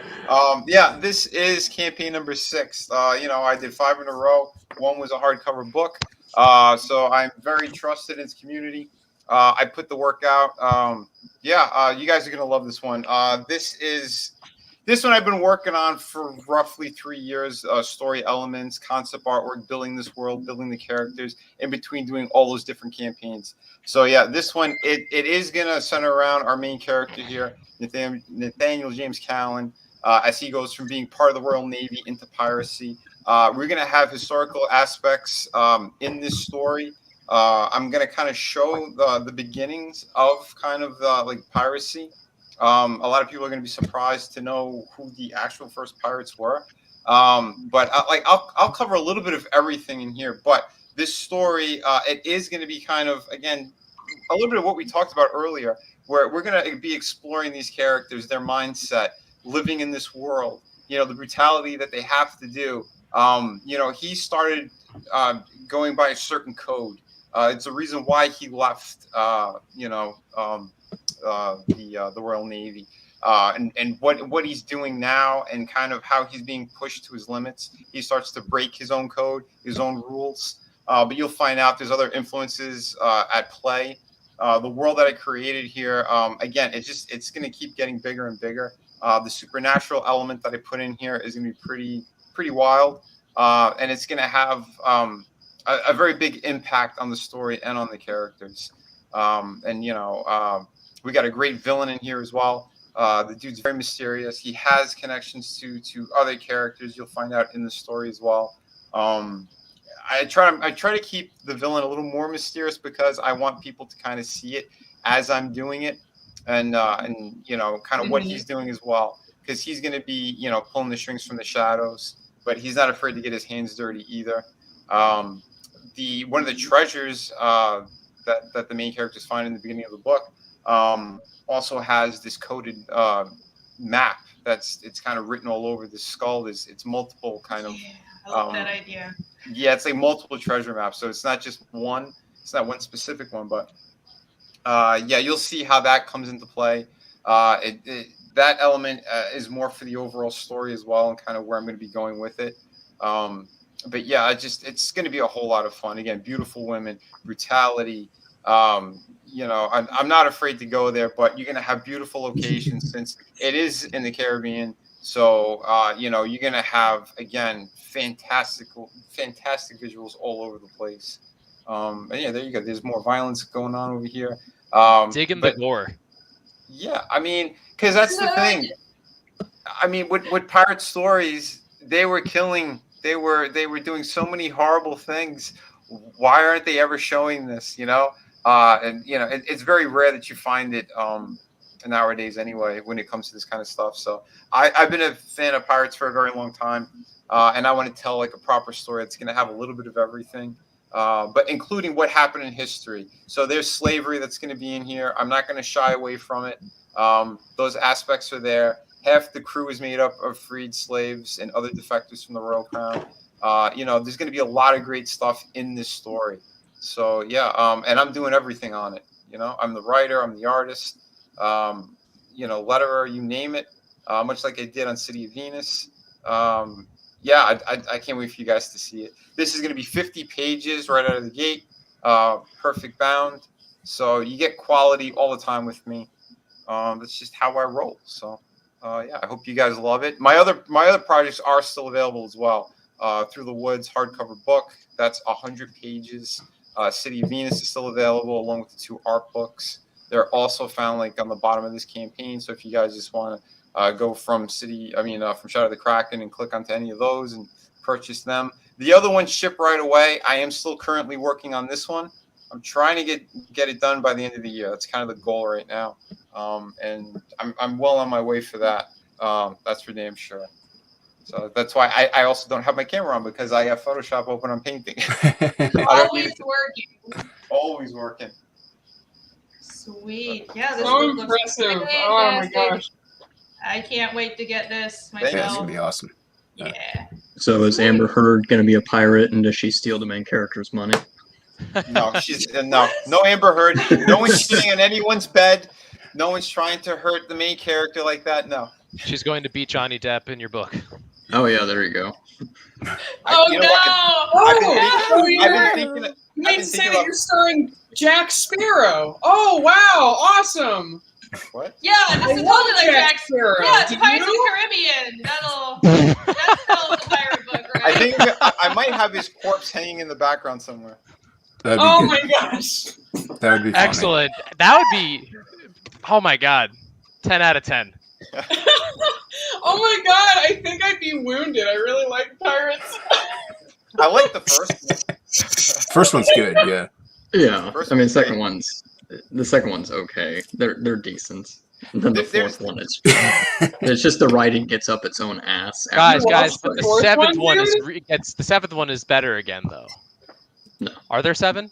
I have They're, no they're, idea. they're doing one with what's her face? The Margot first is Robbie. very charming and fun.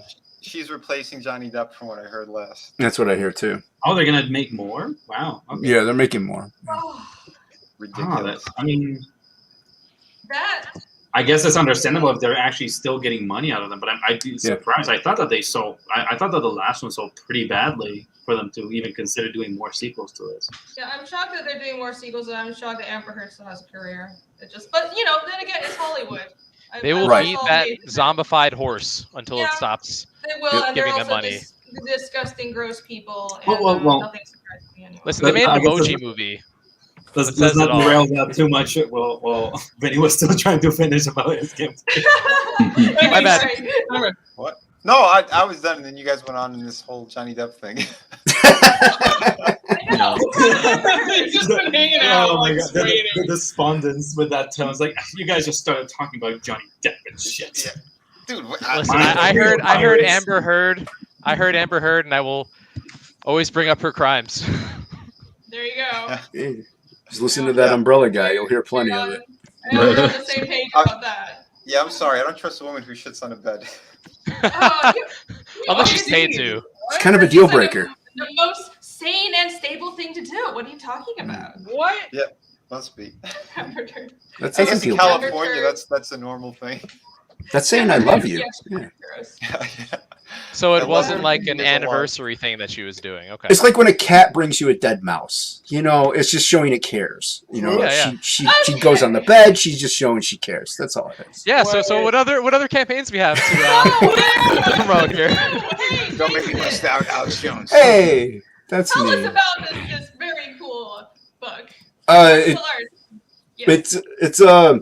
it's mainly about a lone gunman, bounty hunter who gets thrust into a war he didn't ask for. He meets a young woman along the way, and she steers him in this path of taking back the planet from aliens who invaded decades and decades ago. So it's a story pretty much about trust and who has what agenda for what role and stuff like that. Because he just wants to live his life.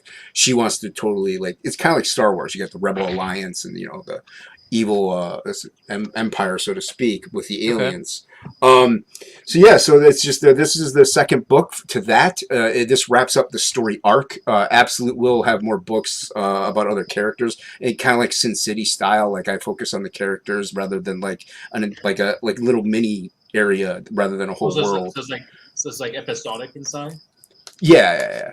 So so this will wrap up the story though. So this will be like you can get book 1 in it as well. It's available as an add-on plus in a tier. So if you didn't back book 1, you can still get it. Plus a couple of the stretch goals from the other campaign. Like I have a Dan Frega trading card that he did with which I watercolored, and then there's some D&D stats on the back. So this is also available as an add-on. Hey, someone else doing Nice. that. Cool. Yeah, dude. I got this campaign has that too. Like I have the Frog G trading card, which is on the campaign. It has D&D stats. You can play as Frog G if you want. That's awesome. Stuff like that. So yeah. So this just introduces a couple new characters, background characters, and the story mainly focuses on Danny, the girl, and the old man. His name never gets revealed in the book, so everyone just called him the old man because that's kind of what she calls him. She's always calling him, "Hey, old man," and stuff like that. And accidentally, other people just started calling him that, so it kind of worked out. It's pretty cool. But it just follows their story and whether or not they're going to actually overthrow these dictatorish aliens and take back the planet. I dig it. The art reminds me of Sam Keith and Yonan Vasquez. Oh, yeah. For sure. Thanks, man. Yeah, I actually do have a Sam Keith homage variant cover on this. Oh, sick. Yeah, it's on Yeah. here. Okay. Yeah, this is right here is the. Oh, okay. Yeah. You did a good job, Lucy. Thanks, man. Yeah, really unique art style. I like it. It's very Thank you. different. Do you do everything for the art? Yeah, I do everything on the whole campaign. Except Shit. I have Shay is my editor. Shay the Red from Red Valkyrie is my editor. So that, but otherwise I do everything on the book. Like I show. think the detail on the swords, how they look like they're a little worn. Thanks, man. Yeah, they're well, he used them. Yeah. Yeah. Of course. You know, it's just like most movies and comics will just have pristine swords, no matter how many times they're drawn. It's cool. Yeah, no, I mean, they're going to get chipped away, if you use them too much, and just the little cracks and chips. Plus, it adds that little extra detail in there. I like to have fun whenever I'm drawing, so I do get a little carried away sometimes. But yeah, it's that's Samurai Priest. He's a favorite character for a few people, and he will get his own book eventually. Everybody, we must get to 250,000. Come on, let's get Jason there. Hey John, on the character on that homage cover, is that his usual garb, or is that just the reference over to the Max? No, well, it's he dresses like that in the second book. The first book, he's wearing a different outfit. So it is in the book, though. And that's the Frog G trading card. I drew it, and Ink Spots colored it. And everybody loved it so much that it is getting its own book. So after Absolute is done, I'm going to be starting that. So this is his first appearance, though. So the only way to get like Frog G's trading first appearance is through this campaign. So yeah, it was a fun one. Look at that! I like his little stash. Oh, yeah. Yeah. That's an awesome Well, trading card. I don't know if anybody. I don't know if you guys know who Frog G is. He's a moderator. He's Usually. the mod that's always in like 5 chats. Yeah. There was a tier where you could become what's called affected. That's instead of like mutants or something, because of alien experimentation, and then fallout through all this stuff and people breeding. People mutated pretty much, so they're called affected. And Frog G became affected, so he became a trading card, and he made up this character. So like he made up the stash and the goatee and the wrench and the mechanic vibe and everything, and then I drew it, sent it to him. He's like, yeah, I love it. And then I drew just the frog. The background and the foreground Ink Spots put in himself. So he created that. It was a great collaboration. Yeah, so yeah, it's gonna be a fun book, because we're gonna do stuff like that through it, where I'm gonna give Ink Spots a lot of freedom to just color and just do his thing, So it's going to be fun. Oh yeah. Tokumate asked question for panel. How popular is a trading card expansion on campaigns? How does that work for you, Jason? It's worked pretty well for me. People seem to everyone votes for trading cards when I let people vote on stretch goals a lot, so people like it. Oh, that's cool. I like trading cards. My last campaign had a bunch of them. This one has a bunch. I don't know. To me, it's nice for. They're trading cards. Everybody loves them, I think. I love the old Marvel trading cards. And like I said, I try to make mine a little interactive with like having, little D&D stuff on them. And other people are doing similar stuff, like making a trading card game. And it just gets you more involved into the book, And so, like I said, this is the first appearance of him. So it that makes you more involved too, because you're like, oh, well, now I want the original Frog G first appearance. Like, it just adds a little hype to it. So they're fun to do. I love trading cards myself. The D&D stats are a cool idea. Yeah. I'm thinking about that for Detonator. Do it, man. You should do it. We should all do it. I thought that with D&D we were the only ones actually putting D&D stats, so that's actually what surprised me, because I hear a lot of people doing the trading cards, but I love that you actually put like functional D&D stats that actually work. Yeah. It makes me want to play the little frog guy. Yeah, and also I don't play Pathfinder, but Irene said you can like integrate it in. So Pathfinder is D&D from 2.5. Yeah. So yeah. I just love drawing this. Absolute has been a fun book, and I'm still working on it. I'm on page 32, I believe. It's anywhere from 46 to 60 because I write it as I draw it, so I know how it ends, but I just got to get there. Oh, wait, so you're in the campaign, but you haven't determined like the length of it? Well, that the main reason is because I'm writing it as I go. So I want it to be staple bound. So it has 60 pages is like the limit for staple bound.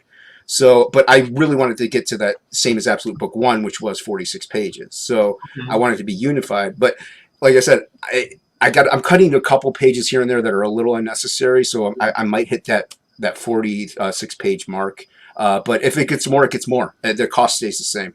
That's awesome. That's cool. Like, how are you balancing that, John? Considering that because from 40 to like 60 something pages, that's a big fluctuation. Like, how are you keeping that kind of in check for your backers and stuff? Well, like I already told them that. Like all the backers No, I know. know. I'm curious. I'm curious. That's what I'm asking. Oh, like well, because I'm on like I'm halfway through it, so I try to just keep myself in check, being like, okay, well, I definitely want to hit maximum 60. There's like an extra couple pages of fight scenes. I can kind of cut those out, but if I'm at like 43, I can then add them back in. So like I know how it ends, so at least I have the definitive ending in my head, and I did lay it out, so that's why it is a little longer. So I can like as I go, I'd be like, okay, I don't need these 3 pages here. I can cut them, but add them back in later if I need to, or even put them in as like a bonus thing if there's room somewhere or supplemental or something like that, and just give it to people. There's a lot of different things I could do with it. That's really cool, dude. Like because again with the talks that we're talking about, storytelling and stuff, I really like being able to actually have that freedom to just like figure out how you're actually gonna be fitting the story together. So I am very interested, and I'll probably have to bug you later, like talk about this. Yeah, I mean, as being a self-creator, like writing and drawing and doing it, I can afford to do it. I can be like, okay, well, I can just go with it, see how it goes, see how far it goes, but still keep it contained. So I can mess around with that page length. If somebody else was writing it and I was drawing it, obviously this wouldn't work at all. Like you would need to know what pages are set up where and stuff like that. So yeah, I'm also a little bit of a nut when it comes to it because I don't do comics the traditional way. So yeah.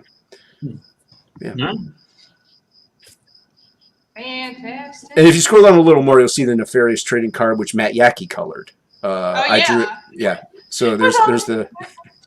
And he collects artists and original art. So and there's going to be D&D stats on the back of this one as well. So you could play as Nefarious, who is the other backer for the affected tier.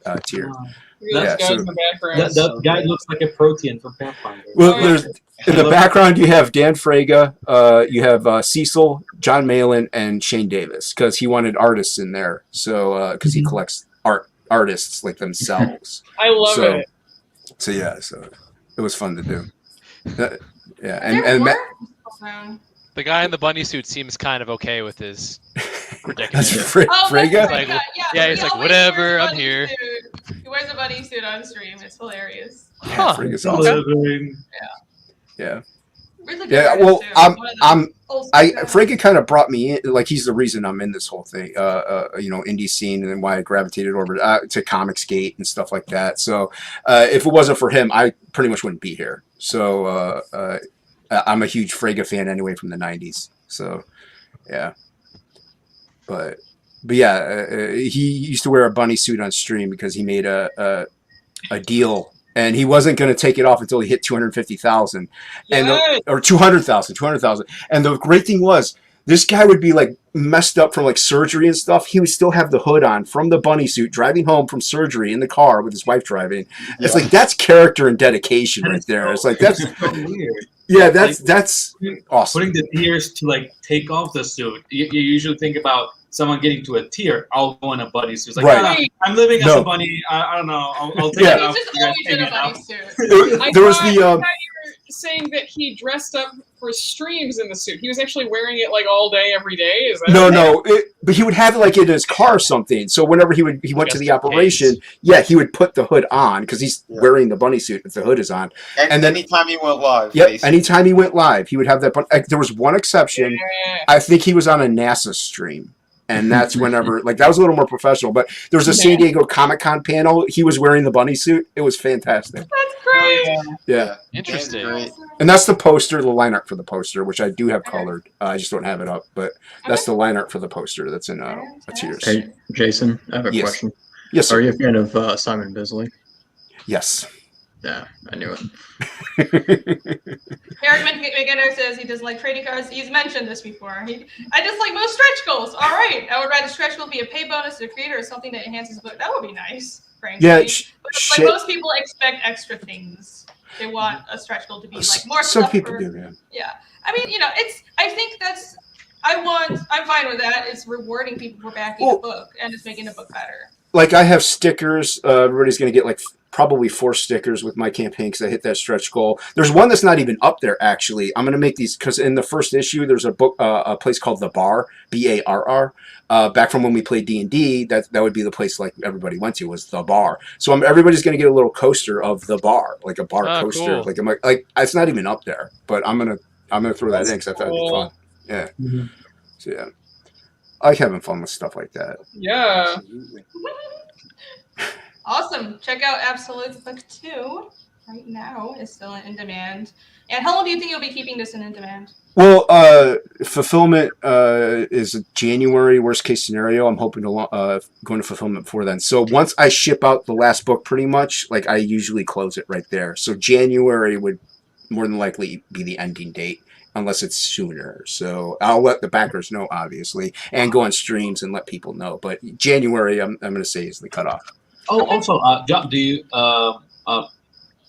since you have it there, do you want to play your trailer? Because I think we've been kind of glossing over that with some folks. I don't know. Oh yeah, we skipped the other 2 guys' trailers. Yeah, I don't know. I just thought about it. So That's up to Irene. Yeah, I don't have the. Sorry, I was. You don't have. Yeah, I was checking some messages. I would like. I can play it. I don't have my audio turned on though, so give me a second. No. Hold on 1 second. I have to reshare. So smooth. Hey, it's more smooth than my streams go. So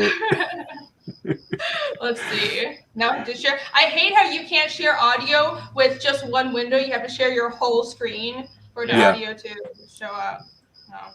Oh. Yesterday's School says, how long will Absolute be up? January next year, or I'm going to say January next year, but I will go on streams, and if it happens sooner, like if I take it on sooner, like I'll be on streams to let people know. Everybody sees me on, like I've been on Arenes a couple times already. So yeah, I try to jump on streams, and I try to let backers and people know what's up, what's going on with it. So yeah. Okay, all right. Let's play this trailer. Our heroes are captured and tortured for information, prodded and probed by the Envy Horde to reveal the secrets of the Tumulti and secure their position as the ultimate species. Will they survive?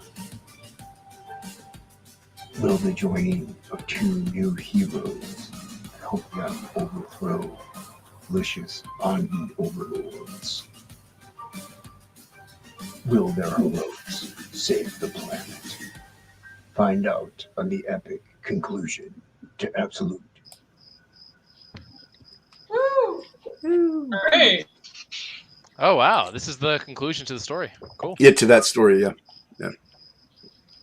I have it ends the way it has to end, so it'll be fun. Yeah. Dude, I just noticed your shirt, by the way. Right on.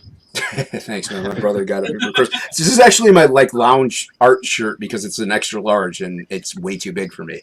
So yeah, it's usually what I'm wearing. Until you go into the Weapon X program. Exactly. Get And big. yeah, they get huge. I am working out. I started working out again. So yeah, that's why I was late to this. Hell yeah.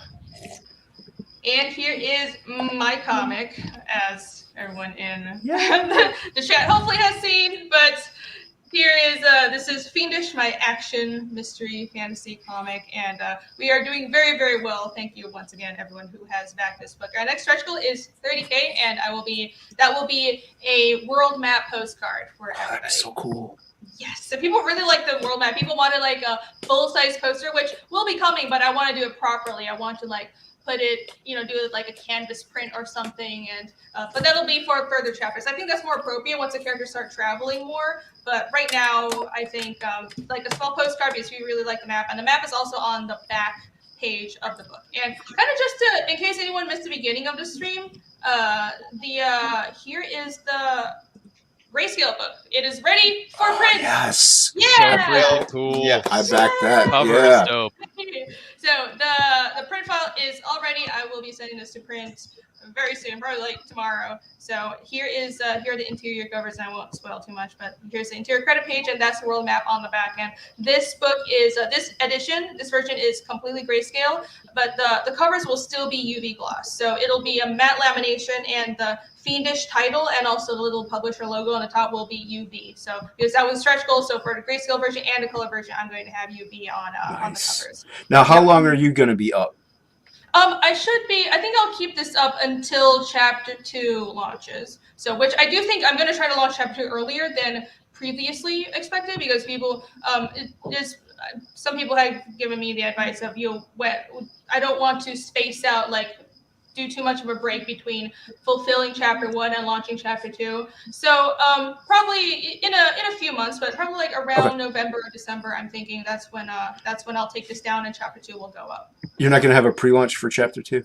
I will. Okay. But I'll keep Chapter 1 on during the pre-launch for yes. So probably like November, because I'm going to fulfill like September and October. Well, October will be like the last books with like the original art stuff that'll be going out. So probably November is when I'll be taking this down. So cool. That should be about right if things go according to schedule. I want that 30K stretch goal. So yeah.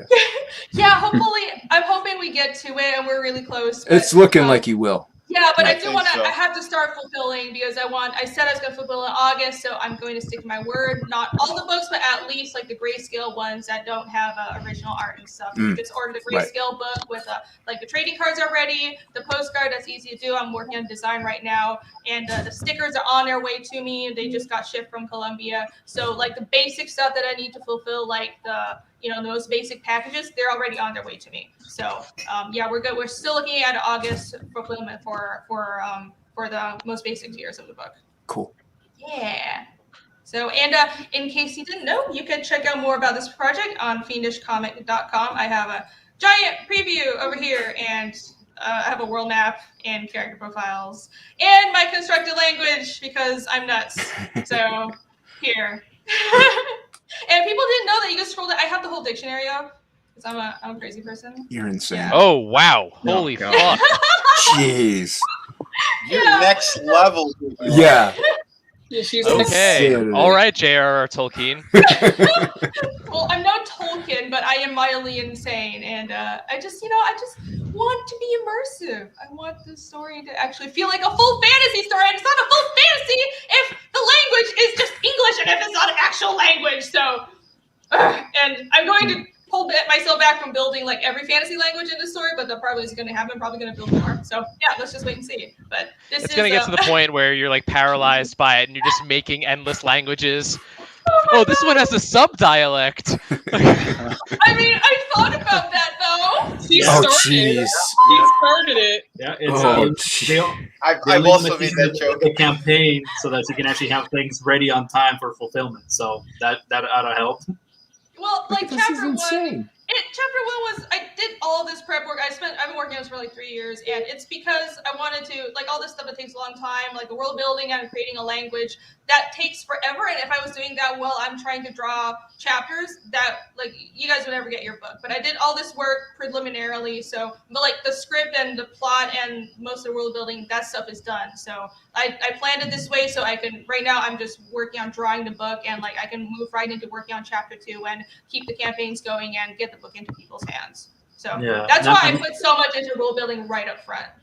Yeah, well, and also like it's at the beginning you were also just not showing all of that off as much. I'm really glad, especially with how much you like and talk about your maps and your developed language, which you kept trying to kind of hide for some reason. Like people that like this kind of story are not gonna like that stuff. Well, I think people said they don't want to spoil too much. So. Sure, spoil, but you also were hesitant about how much to include on that. Like I think one of my favorite things, like even if I don't look at the language, I'm really glad that you actually took the advice of changing the sound effects into Lunarson. I think it's Lunarson. Yeah, because like. Yeah, we always talked about it. It's just like reading a manga. It's just like you don't know what it means, but the kanji look really cool. And it makes you want to learn. And if you have a little dictionary on the back, that's even more immersive. That's fun. Yeah. Strykowski. I went full cuckoo, yes. Is this going to be in your Pathfinder campaign? Well, okay. Yeah. I have built. I suppose we should talk about. Yeah, we want to do like a little module of this, right? You want to talk about going full? So all right. The plan for expanding Fiendish into the gaming realm is I want to do like how if you know Pathfinder, like psionics, you can have like game packages and different magical rules that you can kind of skin onto basic Pathfinder. I'm going to do that with the magic system that I built for Fiendish, and we've been building. I have my main characters built out, and those I also have the sketch cards that I showed, or the trading cards that I showed everybody. The stats are on the back of those characters. That's something I'm going to be doing for every book. So like the new characters, and like you can get to watch the main characters level up with every trading card that comes with every book as well. And so those are playable in Pathfinder, but I'm looking to do like a skin of Pathfinder, like a new magic system and everything. And I've built I have my own fantasy races as well, like Yomi, my purple girl. She's a race called Deb, and I made that up for Fiendish, but I have the Deb statted out in Pathfinder. And like Ragna, my green hair girl, she's an Isfolia. That's also a special race specific to my world. So it would eventually Fiendish is going to come with a gaming system that you can play using like a spin-off of Pathfinder rules, but in this world. So that's what I'm going to work towards. And it's going to take some time, and Nick has been kindly helping me with that because he is the GM and he like knows a lot more about like the nooks and crannies of designing campaigns and stuff. But it's going to be something we'll progress slowly towards. But I mean, it's just like how Irene gets obsessed with. It's just like how Irene gets obsessed with like maths and linguistics. I get really obsessed when she actually like is engaging with like, race creation, system creation. Oh, like yeah, sure. Let's sit down and work this out. I love that crunchy stuff. Yeah, it's been a bit of a time sink, but it's worth it because I think people are going to be really happy with the trading cards. If you know anything about gaming, like the information that you get on the trading cards, and I can't show it because it's only 4 backers. I actually like showed a glimpse of it on Vinny's stream on Sunday, but it's okay. That was an old version of Casimir's card, and I haven't shown other ones. But like there's secret information about the characters that you don't know yet. That'll be revealed later, but you'd only know if you see the cards that I have their not just their stats, but I have their traits and their abilities and their class features on there. So yeah, if you get those cards and you're a fan of Pathfinder or D&D, you should be able to play the characters using those cards. And I also, I'm working on the demon card. So the monster is also set out. You'd be able to play the monster. If you want to like throw the monster into your D&D or Pathfinder campaign and torture your players, you'll be able to do that. So that's why you should back Fiendish so you get those trading cards. Yeah. Beautiful. Irene, Tokme had a comment for you. If you could have your own game system separate from Pathfinder, would you change your system to fit it or stay with Pathfinder? Let's see. I'm sorry, I missed that. The thing is, the D20 gaming system is already very, very well rounded and balanced, and it would take Pathfinder is itself a spin-off of D&D, and it's because it's built up. It's like an open source gaming system, and it's already so well rounded, So my original idea was to build my whole new gaming system, right, instead of just a spin-off of Pathfinder, and this might evolve into. This might start differing from Pathfinder so much that it becomes its own game. But starting out, like don't encourage her. Okay. Well, no. My original idea was already to do my own gaming system, but I'm like, okay, I need to focus on the comic because the comic is the most important thing. That's the main focus. So pretty starting out, soon it'll be an MMO. Oh my gosh! I mean, that would be awesome, though. I forget if we talked about. I forget if we talked about this, Irene. But do you remember that one of the main collaborators that did like a lot of the backbone for D&D was a guy that just literally spent his whole life just trying to figure out a lot of these rulings, and it was this unprofitable thing that he just never saw a cent out of because he actually died before Guy Gax actually started releasing the first book. Oh.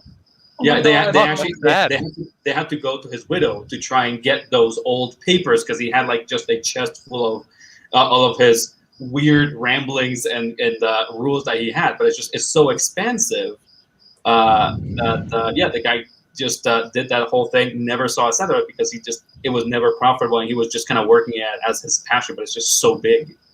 Oh my god. I feel like you're trying to warn Irene, like, focus on the book. No, it's like focus on getting your system working before you think about actually making a whole world. Mhm. I will be there to work on that system with you because I love that stuff. But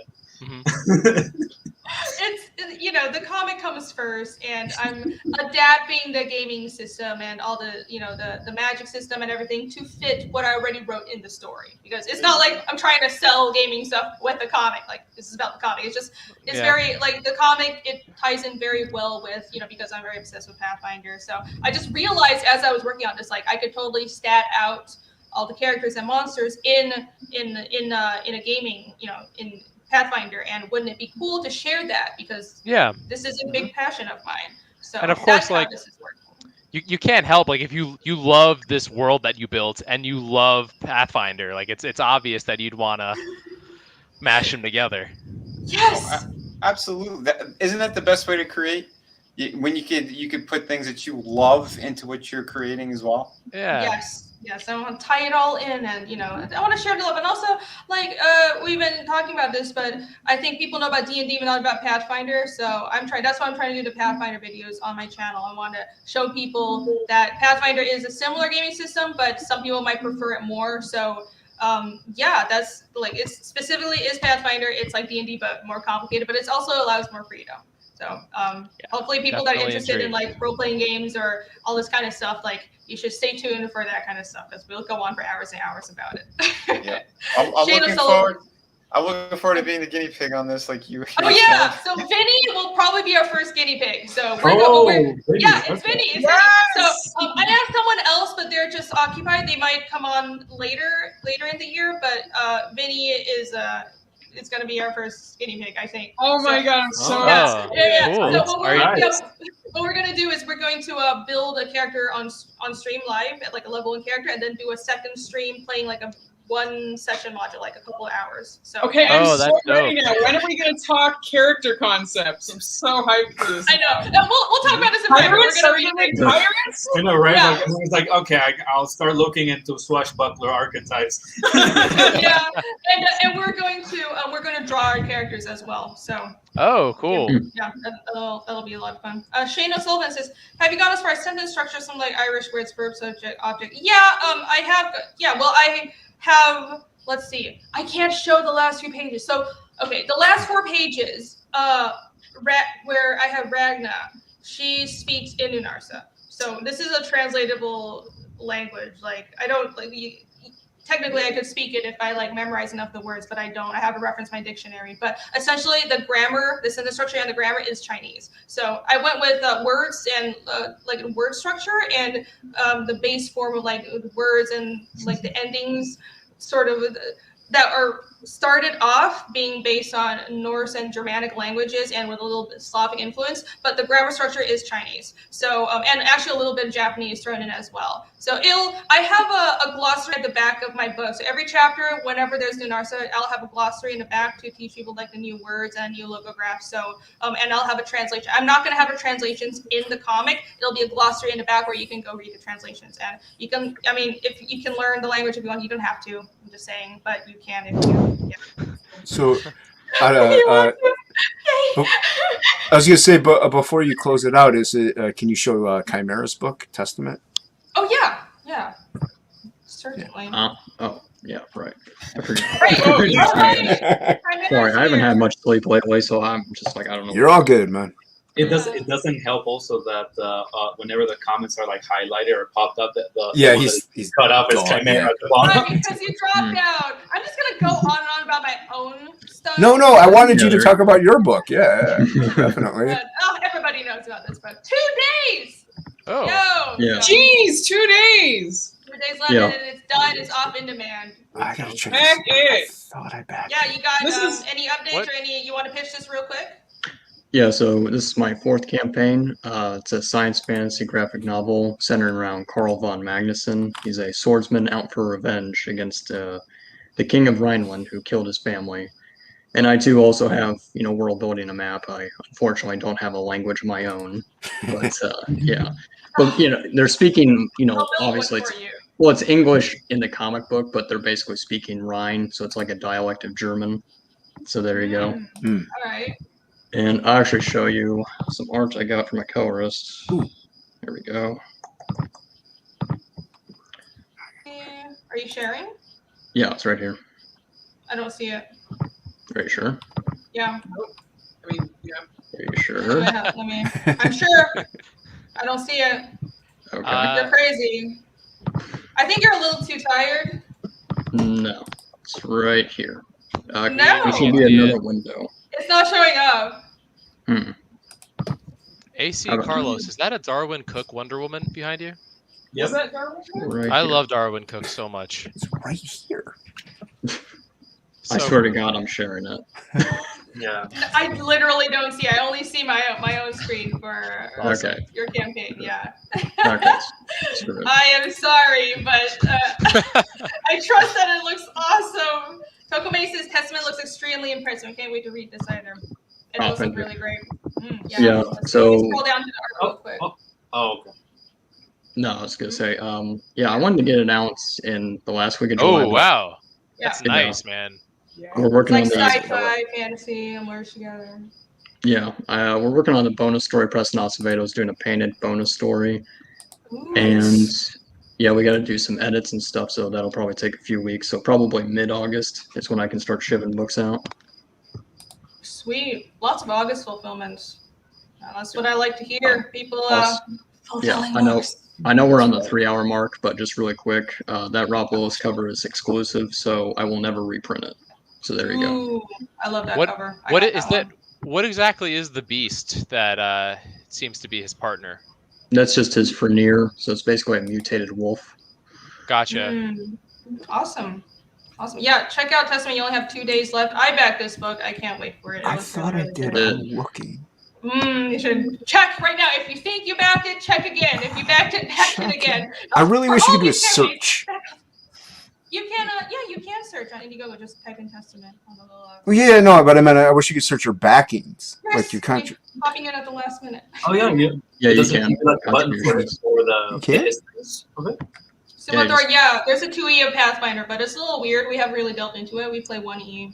It's kind of divisive. Yeah. A little bit. A little Yeah. bit. A little bit. It's been making it a lot more accessible. Pretty elitist around this table. Excellent. So Accessible. you're Yeah, not gonna we're- play. You're not gonna play 5e anytime soon. Don't think so. I don't I'm just know. messing around. I want to try it. I actually do want to try it, but Oh, you do?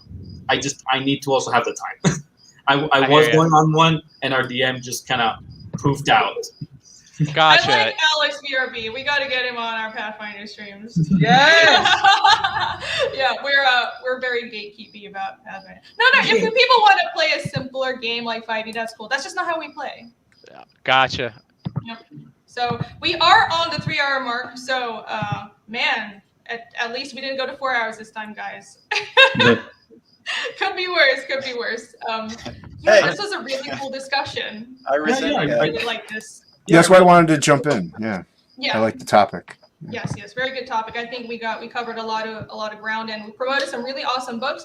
Thank you guys in chat for joining us. We had a lot of people watching it. We Hell got like chat. 20-something people watching at some point, so that's very, very lovely. So let's close out and let everyone know where to find all of you. James, let's start with you. All right, so you could find me on the Kickstarter for Carlos and my book, Kickstarter.com/detonator. Links in the chat. You can also find me on Instagram at James Michael Parrish and on Facebook as simply James Parrish. I post most comic news to my Instagram though. All right. And Awesome. thanks for checking out Detonator, and thanks for having me on. Of course, always a pleasure to have you on. And yes, back Detonator and check out your website. Did you say jamesparrishcomics.com? Oh, I totally forgot that I have that. That's a very concise place to find your work. So Yeah, all right. So, is it just James Parrish Comics? yes, it is. Yep, all I'm right. gonna link it. I made feel the website. it makes me feel less self-conscious that I'm not the only one that actually has to check their own website for the name of it. I'm glad we're on the same page. Okay, it happens. It's cool. All right. AC and Nick, where can everyone find you? You can find me at AC Zamudio on Twitter and Instagram. For me, you can find me as Ink Imp on Instagram, Blogspot, and Facebook. I have my work and contact info on there. And for direct line, I'm always easy to catch on inkimpcontact@gmail.com. All right, Jason, where can we find you? You can find me on Unhinged on the Twitterverse. Also Unhinged Entertainment on YouTube. I do draw streams. I do talk streams. I do stupid streams. Yeah. Cool. Vinny, where do we find you? Yeah, you can find me at Vinny Art on Twitter, Facebook, Instagram, ArtStation, like all the hot spots. But yeah, my YouTube channel, I'm doing streams on Fridays and Sundays. Sundays are the extra long streams. Yeah, we did 4 hours. So what? It was a good conversation. But yeah, you can find me at those places. And yeah, please continue to support my books, Through the Woods, City of Venus, Shadow of the Kraken, the newest one.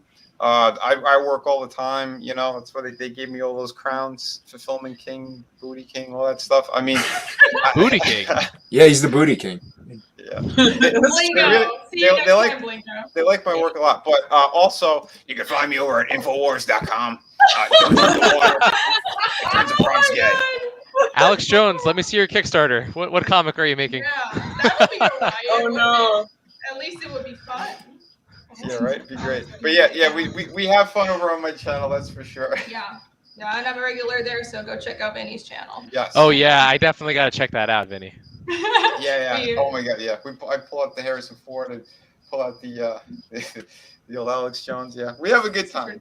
Yeah, it's pretty great. And Chimera, speak. Yeah, ChimeraComics.com. You can find my YouTube, Twitter, Etsy store, and Indiegogo, all that. So all that good stuff. Fantastic. Brian Bluethunder, thank you. And on the note of Eric's comments, we will end the stream on that. So that's a different type of D&D. Topic for next time?